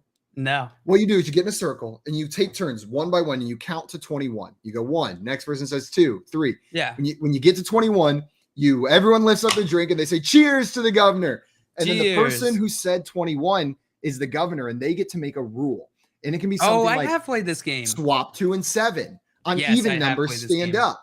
And so I think we played it in slowly college. you just start like at first you're just counting, then all of a sudden it's like 7, 14, 6, 1, high five, like, and then like it's Yeah. exactly like where you just have to remember all these things switch. So that's what we're playing here now. JL has made a new rule. The think that's the Chargers improv are the game, too. Chiefs and the Colts are the Jaguars. So as we Yeah. talk about those teams, It's just remember so that. confusing Except when we forget, which we're going to right there. immediately in about 3 seconds. But JL, if this is a trap, I'm falling for it. I'm taking the Chiefs -5.5. That offense has looked fantastic. I don't think the Colts are going to be able to keep up in this one at all. I think this is a blowout win for the Chiefs. I'm taking the points. I'm falling into their trap. And I'll take the under though on the 50.5. I really just struggle to see this Colts team doing much on this against the Chiefs. Yeah, no, I'm with you. Give me the Chiefs in this one. God, too much agreeing here. JL, Juju Smith-Schuster was quite disappointing last week. I know I fired him up in every single league I had him in. I started so much Juju Smith-Schuster last week, then ended with what, like 4.4 PPR fantasy points? Like it was pretty gross. Are you comfortable firing up Juju Smith-Schuster again this week? It depends on how you define comfortable. I think, he's got the second most target share in this offense so far through 2 weeks, 15.1%. He's tied with Marquez Valdez-Scantling. And so again, small sample size. Travis Kelce is going to be the guy, always going to be the main target leader there while he's playing. He's got 21.9% target share. I'm firing up in this game. I'm not that worried about it. I see him as like a wide receiver 3 this week. That's where I'm sort of viewing his most likely range of outcome here, or I'm sorry, his most likely outcome amongst his range of outcomes. But I'm concerned, Simon. Like I don't know that is Juju going to be able to really establish himself as the one here. Is this just going to be like we see these targets spread around semi-evenly? Mr. Juju Smith-Schuster. I still think his skill set, like come season end, the skill set and the role that Juju can play in this offense, right? Like they're not the highest value targets that he's going to be getting, but I do think he will be the most targeted wide receiver in the Kansas City Chiefs offense by season end. Now, like not off to a hot start, right? Like 3 targets in week 1, 8 targets in week 2, but only turn that into 6 receptions and 8 targets in week 1, 3 targets in week 2. I mean, even that first week game wasn't like wildly inspiring, right? It was 6 catches for 79 yards. So you were fine with it, but you weren't excited. There's better weeks ahead. This offense is great. Juju's on the field for almost 3/4 of the snaps now. Like he's going to find the end zone in an offense like this, being the receiver that he is, and you're going to be happy when he does. But maybe that level of consistency I thought we'd get from Juju Smith-Schuster isn't going to be there. Like it's going to be a little bit more sporadic because Marquez Valdez-Scantling's playing a lot more than I thought he was. Mecole Hardman on the field for over 50% of the snaps. Like we are seeing this ball get spread around. And the more we see from the Chiefs, the more I believe what Patrick Mahomes said at the beginning whenever he said, like, I'm sorry to fantasy managers, but this ball's getting spread around. I forget the exact quote, but he basically said, like, sorry, fantasy managers. It's just going everywhere. I feel like I'm the Juju Smith-Schuster of the fantasy world, or What at makes least you the say show. that? Like I'm a really good compliment, but like I'm not so good on my own. But as a compliment, I can kill it. Like I can fit in an ecosystem super well and just thrive in my role. But yeah, on my own, Joe, I think you're underselling yourself a little bit here. I think you're underselling yourself. Juju. I think he's a professional athlete, and I'm a 28-year-old fantasy football YouTuber. Joe, give yourself a little bit more credit. I am underselling myself. You're underselling you're right. yourself. You're absolutely right. You're not just any YouTuber. You are on the YouTube, JL. It's red. There's a button. I found the quote from Patrick Mahomes. He said, there's going to be a different player every single week who has a big game. I'm sorry to fantasy football players, but it'll be a different guy every week is what he said. And so annoying that they have to that these players have to qualify that, because it's just, there's no like conversation there, right? It's just like one side. And I'm not saying on the player side, but like on our side too, just why does fantasy football have to be that to these athletes? And why do we have to make it like that? You know what I mean? Yeah, no, I 100% agree. It's a little bit, it's like, it makes me cringe a little bit that like, that's a thought he had. It's like, why do you have to say it? We all know that already. You know, it's like obvious. Yeah. It's all good.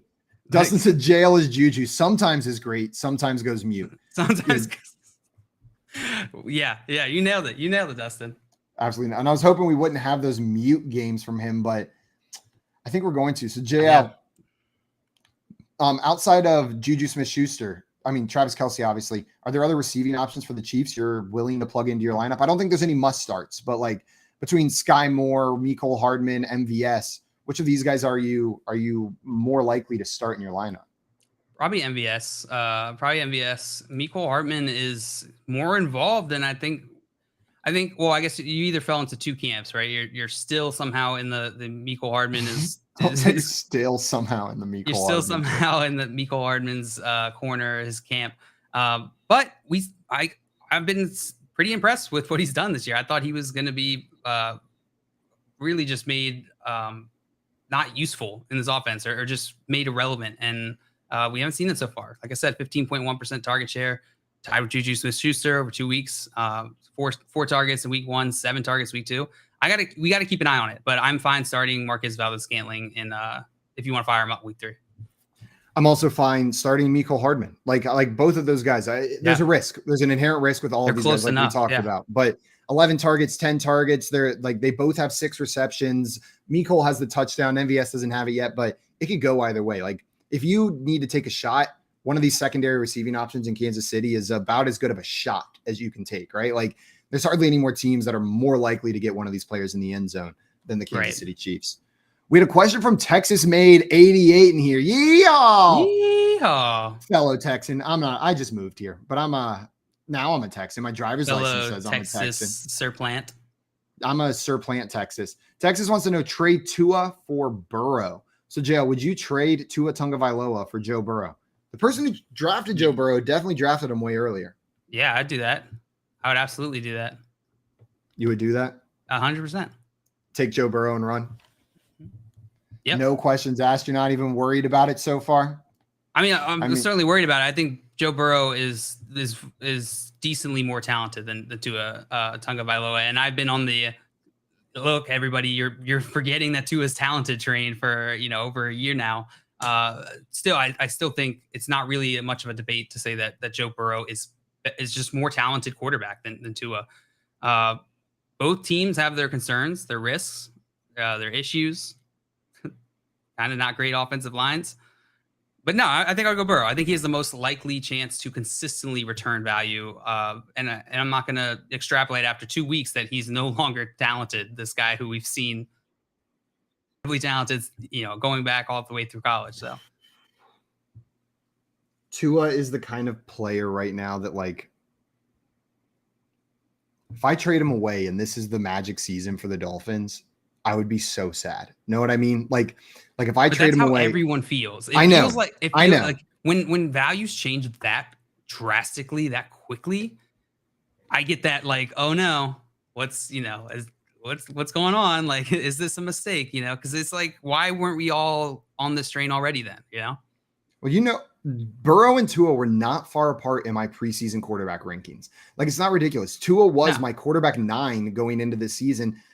Joe Burrow was my quarterback 8. Like, no, like, it's not like this is a wild thing. It's just a draft value perspective. So, like, I was viewing that step forward with Tua, with Jalen Waddle and Tyreek Hill. We're seeing it now. So for me, like, with how I had these guys ranked going into the season, like, I'm keeping Tua. I'm rolling with Tua. These guys were back to back. There was some inherent risk built in with both of them. Joe Burrow's offensive line looks atrocious so far this year, and Tua has exceeded even what I thought he was going to do so far. So I'm rolling with Tua. I know maybe that's crazy, but like, when I look at the perspective shift for me, right, it's not that big. Like, it's maybe moving Tua up 1 spot. It's not moving Tua up 6 spots in order to make this trade make sense in my eyes. I get it though. I get it. I think that's fair. I think, my main role, maybe, like I said, I was already on this tangent on Twitter the last couple of days of like these overreactions to 2 weeks of data is just that. Think about it. Like, if we were making decisions based off of the data that we had before, that were like, okay, Burrow is really good. He's, potentially a Super Bowl contending quarterback in this league. And a lot of people were like, okay, well, Tua's not going to be able to do anything. He hasn't been able to perform before. He's not going to do it now. Tyreek Hill is not going to have that big of an impact. And then to see it just switch completely in 2 weeks, it's like, okay, well then what are you basing that reasoning on, right? You're basing that on one game. Well, that's bad. That's bad process, right? Because one game, there's variance. This game is a game of variance. So you got to understand that variance aspect of it, I think. And the Tua Burrow discussion, I feel like that is the crux of this trade, right? Is you're trying to take advantage of that right there. So I agree with that overall, but I will say, make sure you take like your priors into consideration whenever you're talking about overreacting. Know what I mean? Like the research that you put in, like your analysis preseason, don't throw that out the window as well and say, okay, I don't want to overreact to this. Because like, let's say someone had Garrett Wilson as their rookie wide receiver 2 coming into this year, right? They were all bought in. He's my number 2 wide receiver, and they had Drake London at number 1. I wouldn't be upset if that person, based on that performance from Garrett Wilson last week, said, I want to trade Drake London straight up for Garrett Wilson. I saw what I thought I was going to see. This is enough to confirm my previous assumptions, right? As opposed to if you came in, Garrett Wilson was your wide receiver 10, you didn't like what you saw before, and then just completely switching that based on a week of production. Like, you can use these data points to like supplement your previous research, but if you're completely switching your tune, that's where the alarm bell should go off for me. Yeah, you know what I mean? Like a dog chasing its tail, essentially, because you're constantly reacting. You're constantly reacting. And that's what everyone does. Everyone sees those box scores. All of your league mates see that. They all know that there's concern with Joe Burrow, or that they all know that Tua had a crazy week and there's all this hype. They're not dumb. They're not living under a rock. So you're not going to get one over on them by just going chalk. And that's what most fantasy players do. And you're absolutely right, Simon. Like, someone commented on my tweet about this yesterday, and they're like, you're right. Like, sarcastically, like, you're right. Hold on to your priors to the grave. And it just kind of made me laugh, because if you've heard that term priors before, it's very heavily used in statistics, specifically Bayesian statistics, which I won't get crazy into, but like, it's essentially this concept of, you set an idea of like, okay, there's a 50% probability this is going to happen. You do it, you see the result, you go back, take your prior, which is that probability that you thought it was before, and you update it to be more accurate based off the new info. And that's exactly what you're describing, Simon. Don't throw it out the window. Update your priors. Don't completely ignore anything, and stick to your priors completely, but also don't throw them out the window. Exactly. Brilliantly said, Simon. That's the point I was trying to make, Joe. You got it exactly right there. And I see Tim in the chat saying Burrow is so overrated. It's crazy. In some ways, yeah, but like in other ways, like I don't know. That dude has just impressed me. I've watched him play some amazing games of football like that. I just don't see most other quarterbacks being able to do. Yeah, we watched him just dismantle Clemson in the national title game. That was like it was nothing. That is rare talent, to see somebody who's that cool, like calm and collected in those situations and can perform. That to me, like Joe Burrow, there's a number of these types of players that we see come to the NFL where like I'm so confident that they're gonna do well because they've been like forged in fire. They've been in these situations, they've performed, and they're used to it. Unlike Kirk Cousins, who's never been in a high stakes situation in his life. or he just fumbles because he can't get there. He gets in like a medium stake situation and just drops the ball. Yeah, he's the like, tiniest amount of risk. He's like, no, I'm out. I got to go check my 401k.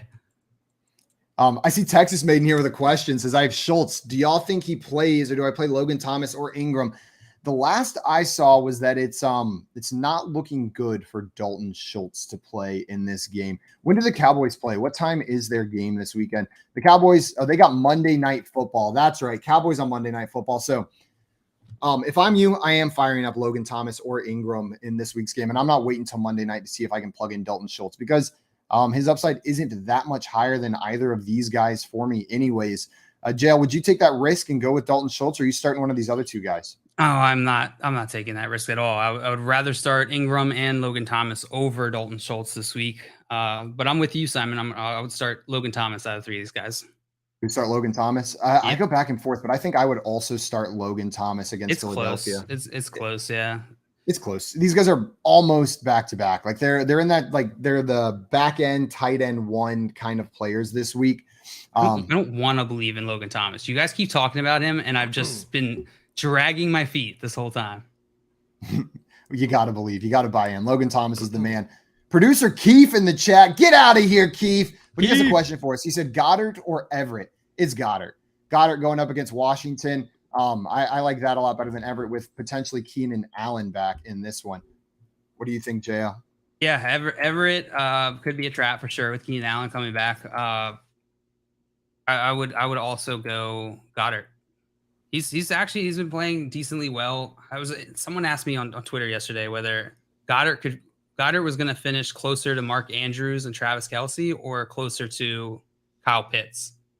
Or no, I'm sorry, they're saying Kyle Pitts. Like, is Kyle Pitts going to finish closer to Goddard or closer to Mark Andrews and Kelce? And that was a pretty interesting question. Yeah, absolutely. We had another question in here that said, what are a few defenses you guys like for week 3? Moose, do we got you up here? What's going on, guys? How are you? Moose. There you are. Now I can see your picture. Guys, joining the show now. We've got a member of the BSN family, host of Moose and Keith. He's a sports anchor show, host and reporter for Pix 11, host on WFAN in New York, and like I said, a member of the BSN fam. Welcome in, Moose. What's going on, guys? Good morning. How are you guys? Happy Friday. Happy Friday. So much better now that you're here, my friend. Thank you so much. I appreciate that. I wish don't my know. wife felt that way. I wish your wife felt that way too. What's going on? I haven't met many people whose name I would rather have than my own, but you are absolutely one of them, Moose. This is a great name. Out of all the animals picked, like that's a solid. Yeah, I'd even give it to myself. I was working. I started working at WFAN a long time ago, and so I was working behind the scenes at the time, and I was filling in for the overnight producer, Ray Martell, and Dave Corzin, two guys who are producing a gentleman's show by the name of Joe Beningo. I'm not sure if you guys, but a legend here in New York, did overnights, did middays for a long time with Joe and Evan, really good guy. And, he was doing overnights at the time. And, I'd come back to work at WFAN as on a part-time basis and was working overnights and weekends and stuff like that. And he's like, Malusis, what is that? Is that Greek? I'm like, no. It's my dad's Lithuanian, my mom Polish and German. I'm like, no, it's Lithuanian. He goes, this is your boss? No, this is the guy I'm working with, the host of the show. Right. So it's the host of the show. He's like, I'm gonna call you, because he gave everybody that worked on his show a nickname. He goes, I'm gonna call you Moose. I'm like, all right, fine, that works. That's great. I didn't, wasn't once someone says it, and then from that point, from that point forward, I was Mark Moose Malusis, and he'd scream out the Moose and all this stuff. So it was all great. And that from that point forward, I built on from there. But it was all Joe Beningo. Love that. Moose, there's a conspiracy theory I've heard that I need to get your opinion on here. That there's only one moose in the world, actually, because like I know I've never seen more than one moose at the same time, and he just travels around, and you always see the same moose. Do you someone named Moose? Do you buy into that? No, I don't. Didn't you guys see the video that went viral the other day of like the moose running on water, like up in Canada? It was tremendous. I bought into it. I loved it. It was great. No, I don't buy into that. But They're beautiful animals. I'd like to at some point in time go to Alaska and actually see one of those like ginormous mooses. That would be fantastic. I don't know why I was pretty confident that you were going to finish that sentence. At some point, I'd like to ride one. No, thank you. Keep me the hell away from a moose. Like I don't want to be within 100 yards of those guys. The only one I've seen was in Alaska, so he'll hopefully still be there for you, Moose, whenever you decide to go. I hope so. You guys have been to Alaska? I've never been. I've been one time. How was it? Great?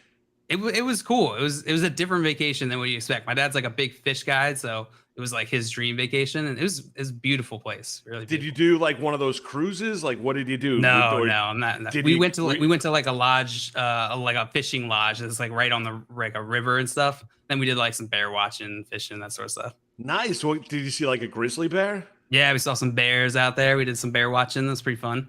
That's awesome. That's cool. Yeah, a moose looks like a deer, even though it's like a mile away. Like it looks just like the size is so ridiculous. Big. It's so big that it looks like a deer that's like 50 yards away from you, but it's a mile away.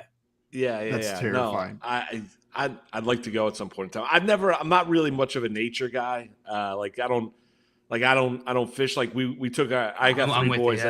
I got three boys, a 9, 7, and 5-year-old. So like a couple weekends back, my wife was like chartered like a small like fishing thing to take the boys out right here in Stanford. And it was it was a small boat and everything like that. And we're not like going deep sea fishing because I've done that before. I did that off the Jersey Shore. Worst. It's the worst. So I was so seasick. Absolute worst. I was so seasick. People on it were like throwing up. The captain was explaining like, and I'm sorry. Stuck. I'm sorry. It's so choppy. I was like laying on the floor in like the captain's thing because I was like, I just want to go home. Your words mean nothing to me. Yeah. He's like, no, we just started. Don't worry. You'll be okay. I was praying for Dramamine at that point in time. So we took our kids out fishing and like we caught a couple fish, nothing big, right? But we caught a couple keepers and everything like that. And my kids are like, "Oh, Daddy, take it off." Like I don't even know what to do. Like it's in the hook, it's gutted, so this and that. I'm like, I don't even know what to do. Like I'm such not an outdoorsman at all. Like I don't fish. I don't go hiking. I don't like to stay in the woods. I don't like to go camping. All right? Yeah, like I hate camping. I agree with you. Give me the Moose, TV, I agree a little with, popcorn. I'm good to go. We're vibing today, Moose. We just became best friends. See, I'm the worst kind of person with this because I pretend like I love all that stuff. Know what I mean? Like I'm like, oh yeah, I want to go for a hike, and then I get there and I'm like, why the hell did I leave my living room? Like there was absolutely no need for me to be here. And like what you're saying, I feel like it always goes wrong too. Like my girlfriend and I were on vacation in Mexico, and we were like, okay, like we've just been like hanging out by the beach and like eating. We should go do something. Like let's go do something over there. So we did like this bioluminescence lagoon tour, right? And immediately they throw us in this tiny little boat about this wide across with 14 Canadians that like came down from Alberta. Okay. And so it's me and Leanne, 14 Canadians, and this entire boat is like crazy too. Cause you see one like a mile away and they look like a deer and they're 50 yards huge. away. Yeah. Like I thought we were at the boat, but really it was, we get out there, we're getting splashed by water the entire time. Again, we're like, why did we get on this boat? It's 9 p.m. I'm tired. I'm cold. The water's splashing me. No one told me to bring a rain jacket. And then we finally get to the spot where we jump in. My girlfriend jumps in immediately, goes, and then gets out of the water. She had jumped on top of a jellyfish, full sting down the entire side of her leg. And we're like, okay, we're just gonna go back and get some good trip. coladas and chill. That's terrible. We're not going into the lagoon anymore. We had a couple questions in here, Moose. Maybe you can help us answer some of these. Eric said PPR pick one flex, Elijah Moore or Russell Gage. So Chris Godwin, Mike Evans, and Julio Jones likely all not playing this week for the Buccaneers. Maybe Russell Gage has a bigger role. Are you plugging in Elijah Moore or are you plugging in Russell Gage? I don't love either option because I think with the Jets right now, I think it's going to be Garrett Wilson's show. The rookie wide receiver out of Ohio State who flashed this past week against Cleveland at the 8 catches, over 100 yards and a couple touchdowns. Like he is going to be ridiculous. And I think he's only going to get more dynamic and get more of the targets as this season goes along. If I had to take one of the two, I might take Elijah Moore. Even though of what I just said with Garrett Wilson, I'm really concerned about the Buccaneers, especially from a fantasy perspective. Number one, the offensive line isn't nearly as good. They're winning games. You got a head coach now in Todd Bowles that's more defensive minded than offensive minded. Like, he's fine beating the New Orleans Saints 20-10, right? He's okay as long as they win the game. If Tom Brady throws for what in the opening week against the Cowboys, was it 212 yards, something like that. So, I mean, he's fine with that. I get a little concerned because they're going to try and win these games ugly, especially this week with no Mike Evans, until maybe they're able to find a better flow offensively. But the line, like everyone looks at different things. Like, you look at the Indianapolis Colts and they're 0-1-1, right? The offensive line isn't nearly what it once was a couple years ago, right? And you look at the Tampa Bay Buccaneers offensive line. The one thing that was great for the last couple of years was the mainstays was the front five. And they lost a couple of free agency, one to injury, and now you're looking at a new group, especially on the interior, and the offense doesn't look nearly the same. So I'd probably take more, because I just think of game flow. And I don't necessarily look at it where I think it's going to be a tremendous offensive game for the Buccaneers against the Packers this week. I think the Jets-Bengals game has an opportunity to open up a little bit more. Jill, what do you think on this one? Are you following on the Elijah Moore side? Got concerns about Russell Gage? No, I think Moose laid it out perfectly, which just the concerns and the nuance that goes into Elijah Moore. And because there's excitement, but there's also some concern. This week, I'm going to go, it's close because that Buccaneers offense, it's just Tom Brady's got to give it to somebody, but I feel like it's never going to be Russell Gage. I'll go Elijah Moore. I feel like that's the safer option, and the upside is probably similar. I have a new rule. If I have to say who the hell else are they going to throw to, I'm not starting that player. I'm just not doing it. It has bitten me in the ass already 5 times this season through the draft process. Darnell Mooney out the window. Just done. I hate that. Who the hell else? Everything we just talked about, forget about all that. No, shouldn't have been listed as the who the hell else are they going to throw to line. I'm just scarred right now from that. But that being said, if I'm going to start any Bucs receiver this week, maybe this is a little hot, but it's going to be Rashad Perryman for me over Russell Gage. I just like the kind of targets he was getting. You know what I mean? I feel like he needs less to go right to be fantasy relevant. He just needs that one touchdown to come down. But of these two, I'll go Elijah Moore. Eric had another question for you. He said, in my other league, PPR, pick one flex, Josh Jacobs, Terry McLaurin, Rashad Bateman, and James Robinson. So some interesting names in there for sure. Moose, any of these names stand out to you as the player that you would start in your flex this week? Wait, run that one by me again. What are the 4 again? Josh Jacobs. Yeah. Terry McLaurin. Right. Rashad Bateman and James Robinson. So we got 2 running backs, 2 wide receivers in here. I'd probably say James Robinson. I know they're going up against the Chargers this week. McLaurin, I worry, and I who doesn't like Terry McLaurin, but I just worry about Wentz, number 1, taking on the Eagles, number 2. Pressure on Wentz doesn't really react all that well to it. Dotson's a guy that's getting a ton of big plays for that team as well, and they spread it around. Curtis Samuel is healthy. Gibson's catching the ball coming out of the backfield. So I get a little concerned about what Terry McLaurin is when going from the one-trick pony where it was all about him in the passing game to now you're spreading the wealth around down there in Washington. And let's be honest, Travis Etienne's being used more as kind of a catch the ball out of the backfield, kind of a running back than that being that 3-down running back. And everyone's looking for James Robinson to be replaced down in Jacksonville. All he does is produce when he's healthy. I know. So, the guy annoying. That I would look – yeah, I know. So I would probably look at Robinson more of that list than anybody else. Yeah, you were talking a little bit about Carson Wentz and those receiving options. I'm just curious. You mentioned some concerns. Do you think this is the week Carson Wentz comes back down to earth? Are we going to see, or is this just the new Carson Wentz? He's got crazy receiving weapons. Are we going to see the same level of success from him? Yeah, I don't. It's a great question. I couldn't answer it one way or the other with certainty, right? Because I don't know. And I used to be a huge Wentz defender. I felt bad for him when he tore his ACL against the Rams, and Nick Foles steps in and they end up winning the Super Bowl that year. And that is a very, very, it never was really the same down there in Philadelphia. Now you look at him after all the demise last year in Indianapolis and after they got rid of him down in Washington. He's an easy guy to root for. I don't think he's a tremendous leader. I think there are issues with him when it comes down to the locker room, but does he have the arm talent? He clearly does, and he's got a lot of weapons. He's not playing to the level. I think Philadelphia is a better coach team. Yeah. I think the Eagles are a more talented team, and Jalen Hurts is taking his game to another level this year. I feel like you and JL are really I know. vibing today. Like Everything you're saying, I'm I'm just like, I'll just let JL jump in here. Damn right. Feel like a hype man, but an accidental hype man. You just hear JL in the background, like, yeah. Just in the middle of Moose's takes, like JL's gonna call in on your show that's on right after this, and he's just gonna start like screaming in the background. You're not gonna hear him, but every time you're talking, you can be like, "That's right, Moose," just in the background every time. You're you guys? So are you guys in? I got my show coming up here in a couple minutes. Are you enjoying what you're doing here on Better Sports Network? Oh, you guys are doing a great job. It's a dream come true. It's a dream come true. It's truly so blessed to be able to wake up every morning and talk about something I love with the people I love, and people, and that's not just people on the show, but the people in the chat. It's a blessing. It takes something really special to make me say that about something that requires me to wake up at 5 a.m. But I say it. I still say it. I am lucky to get to wake up at 5 a.m. and do this every day. Yep. Same. It's amazing. Moose, thank you so much for taking the time to come on with us today, my man. I know you've got a show coming up right after this. Everybody watching, make sure right after this, starting at 10 a.m. Eastern time, Moose and Keith is live here on Better Sports Network.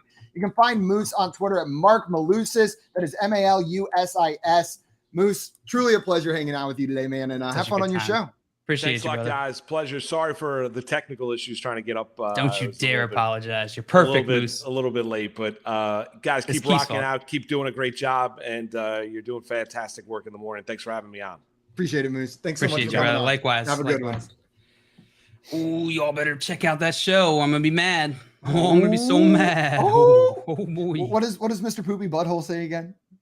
Oh, you did it yesterday on one of our shows. I did. You said what he said. Oh, that's the first line. He goes, I'm like afraid to say it because I feel like I'm wrong. Whatever it is now, I can't think of it. Ooh-wee. That's it. Oh, Tim Kennedy spelled it exactly right in the chat. We were just gonna spend the next 3 minutes going, ooh, trying to find the sound right there. Joe, we did have a question in here during that break from Tommy. Said, if you guys could pick an animal nickname, what would it be? Joe, what would your animal nickname be? Here's the thing. Whales, apart from dogs, whales are my favorite animal, but terrible nickname game for the whole whale group. And my favorite animal is a cow. So again, not a great nickname to be a cow. Limited options there. I really love cows. You should just go by Moo. Producer Keith says hog. Oh, no, Coop's. And Joe, yeah, you are the hog. You already have a nickname. The Coop that's and true. the hog. That's 100%. That's true. You're right.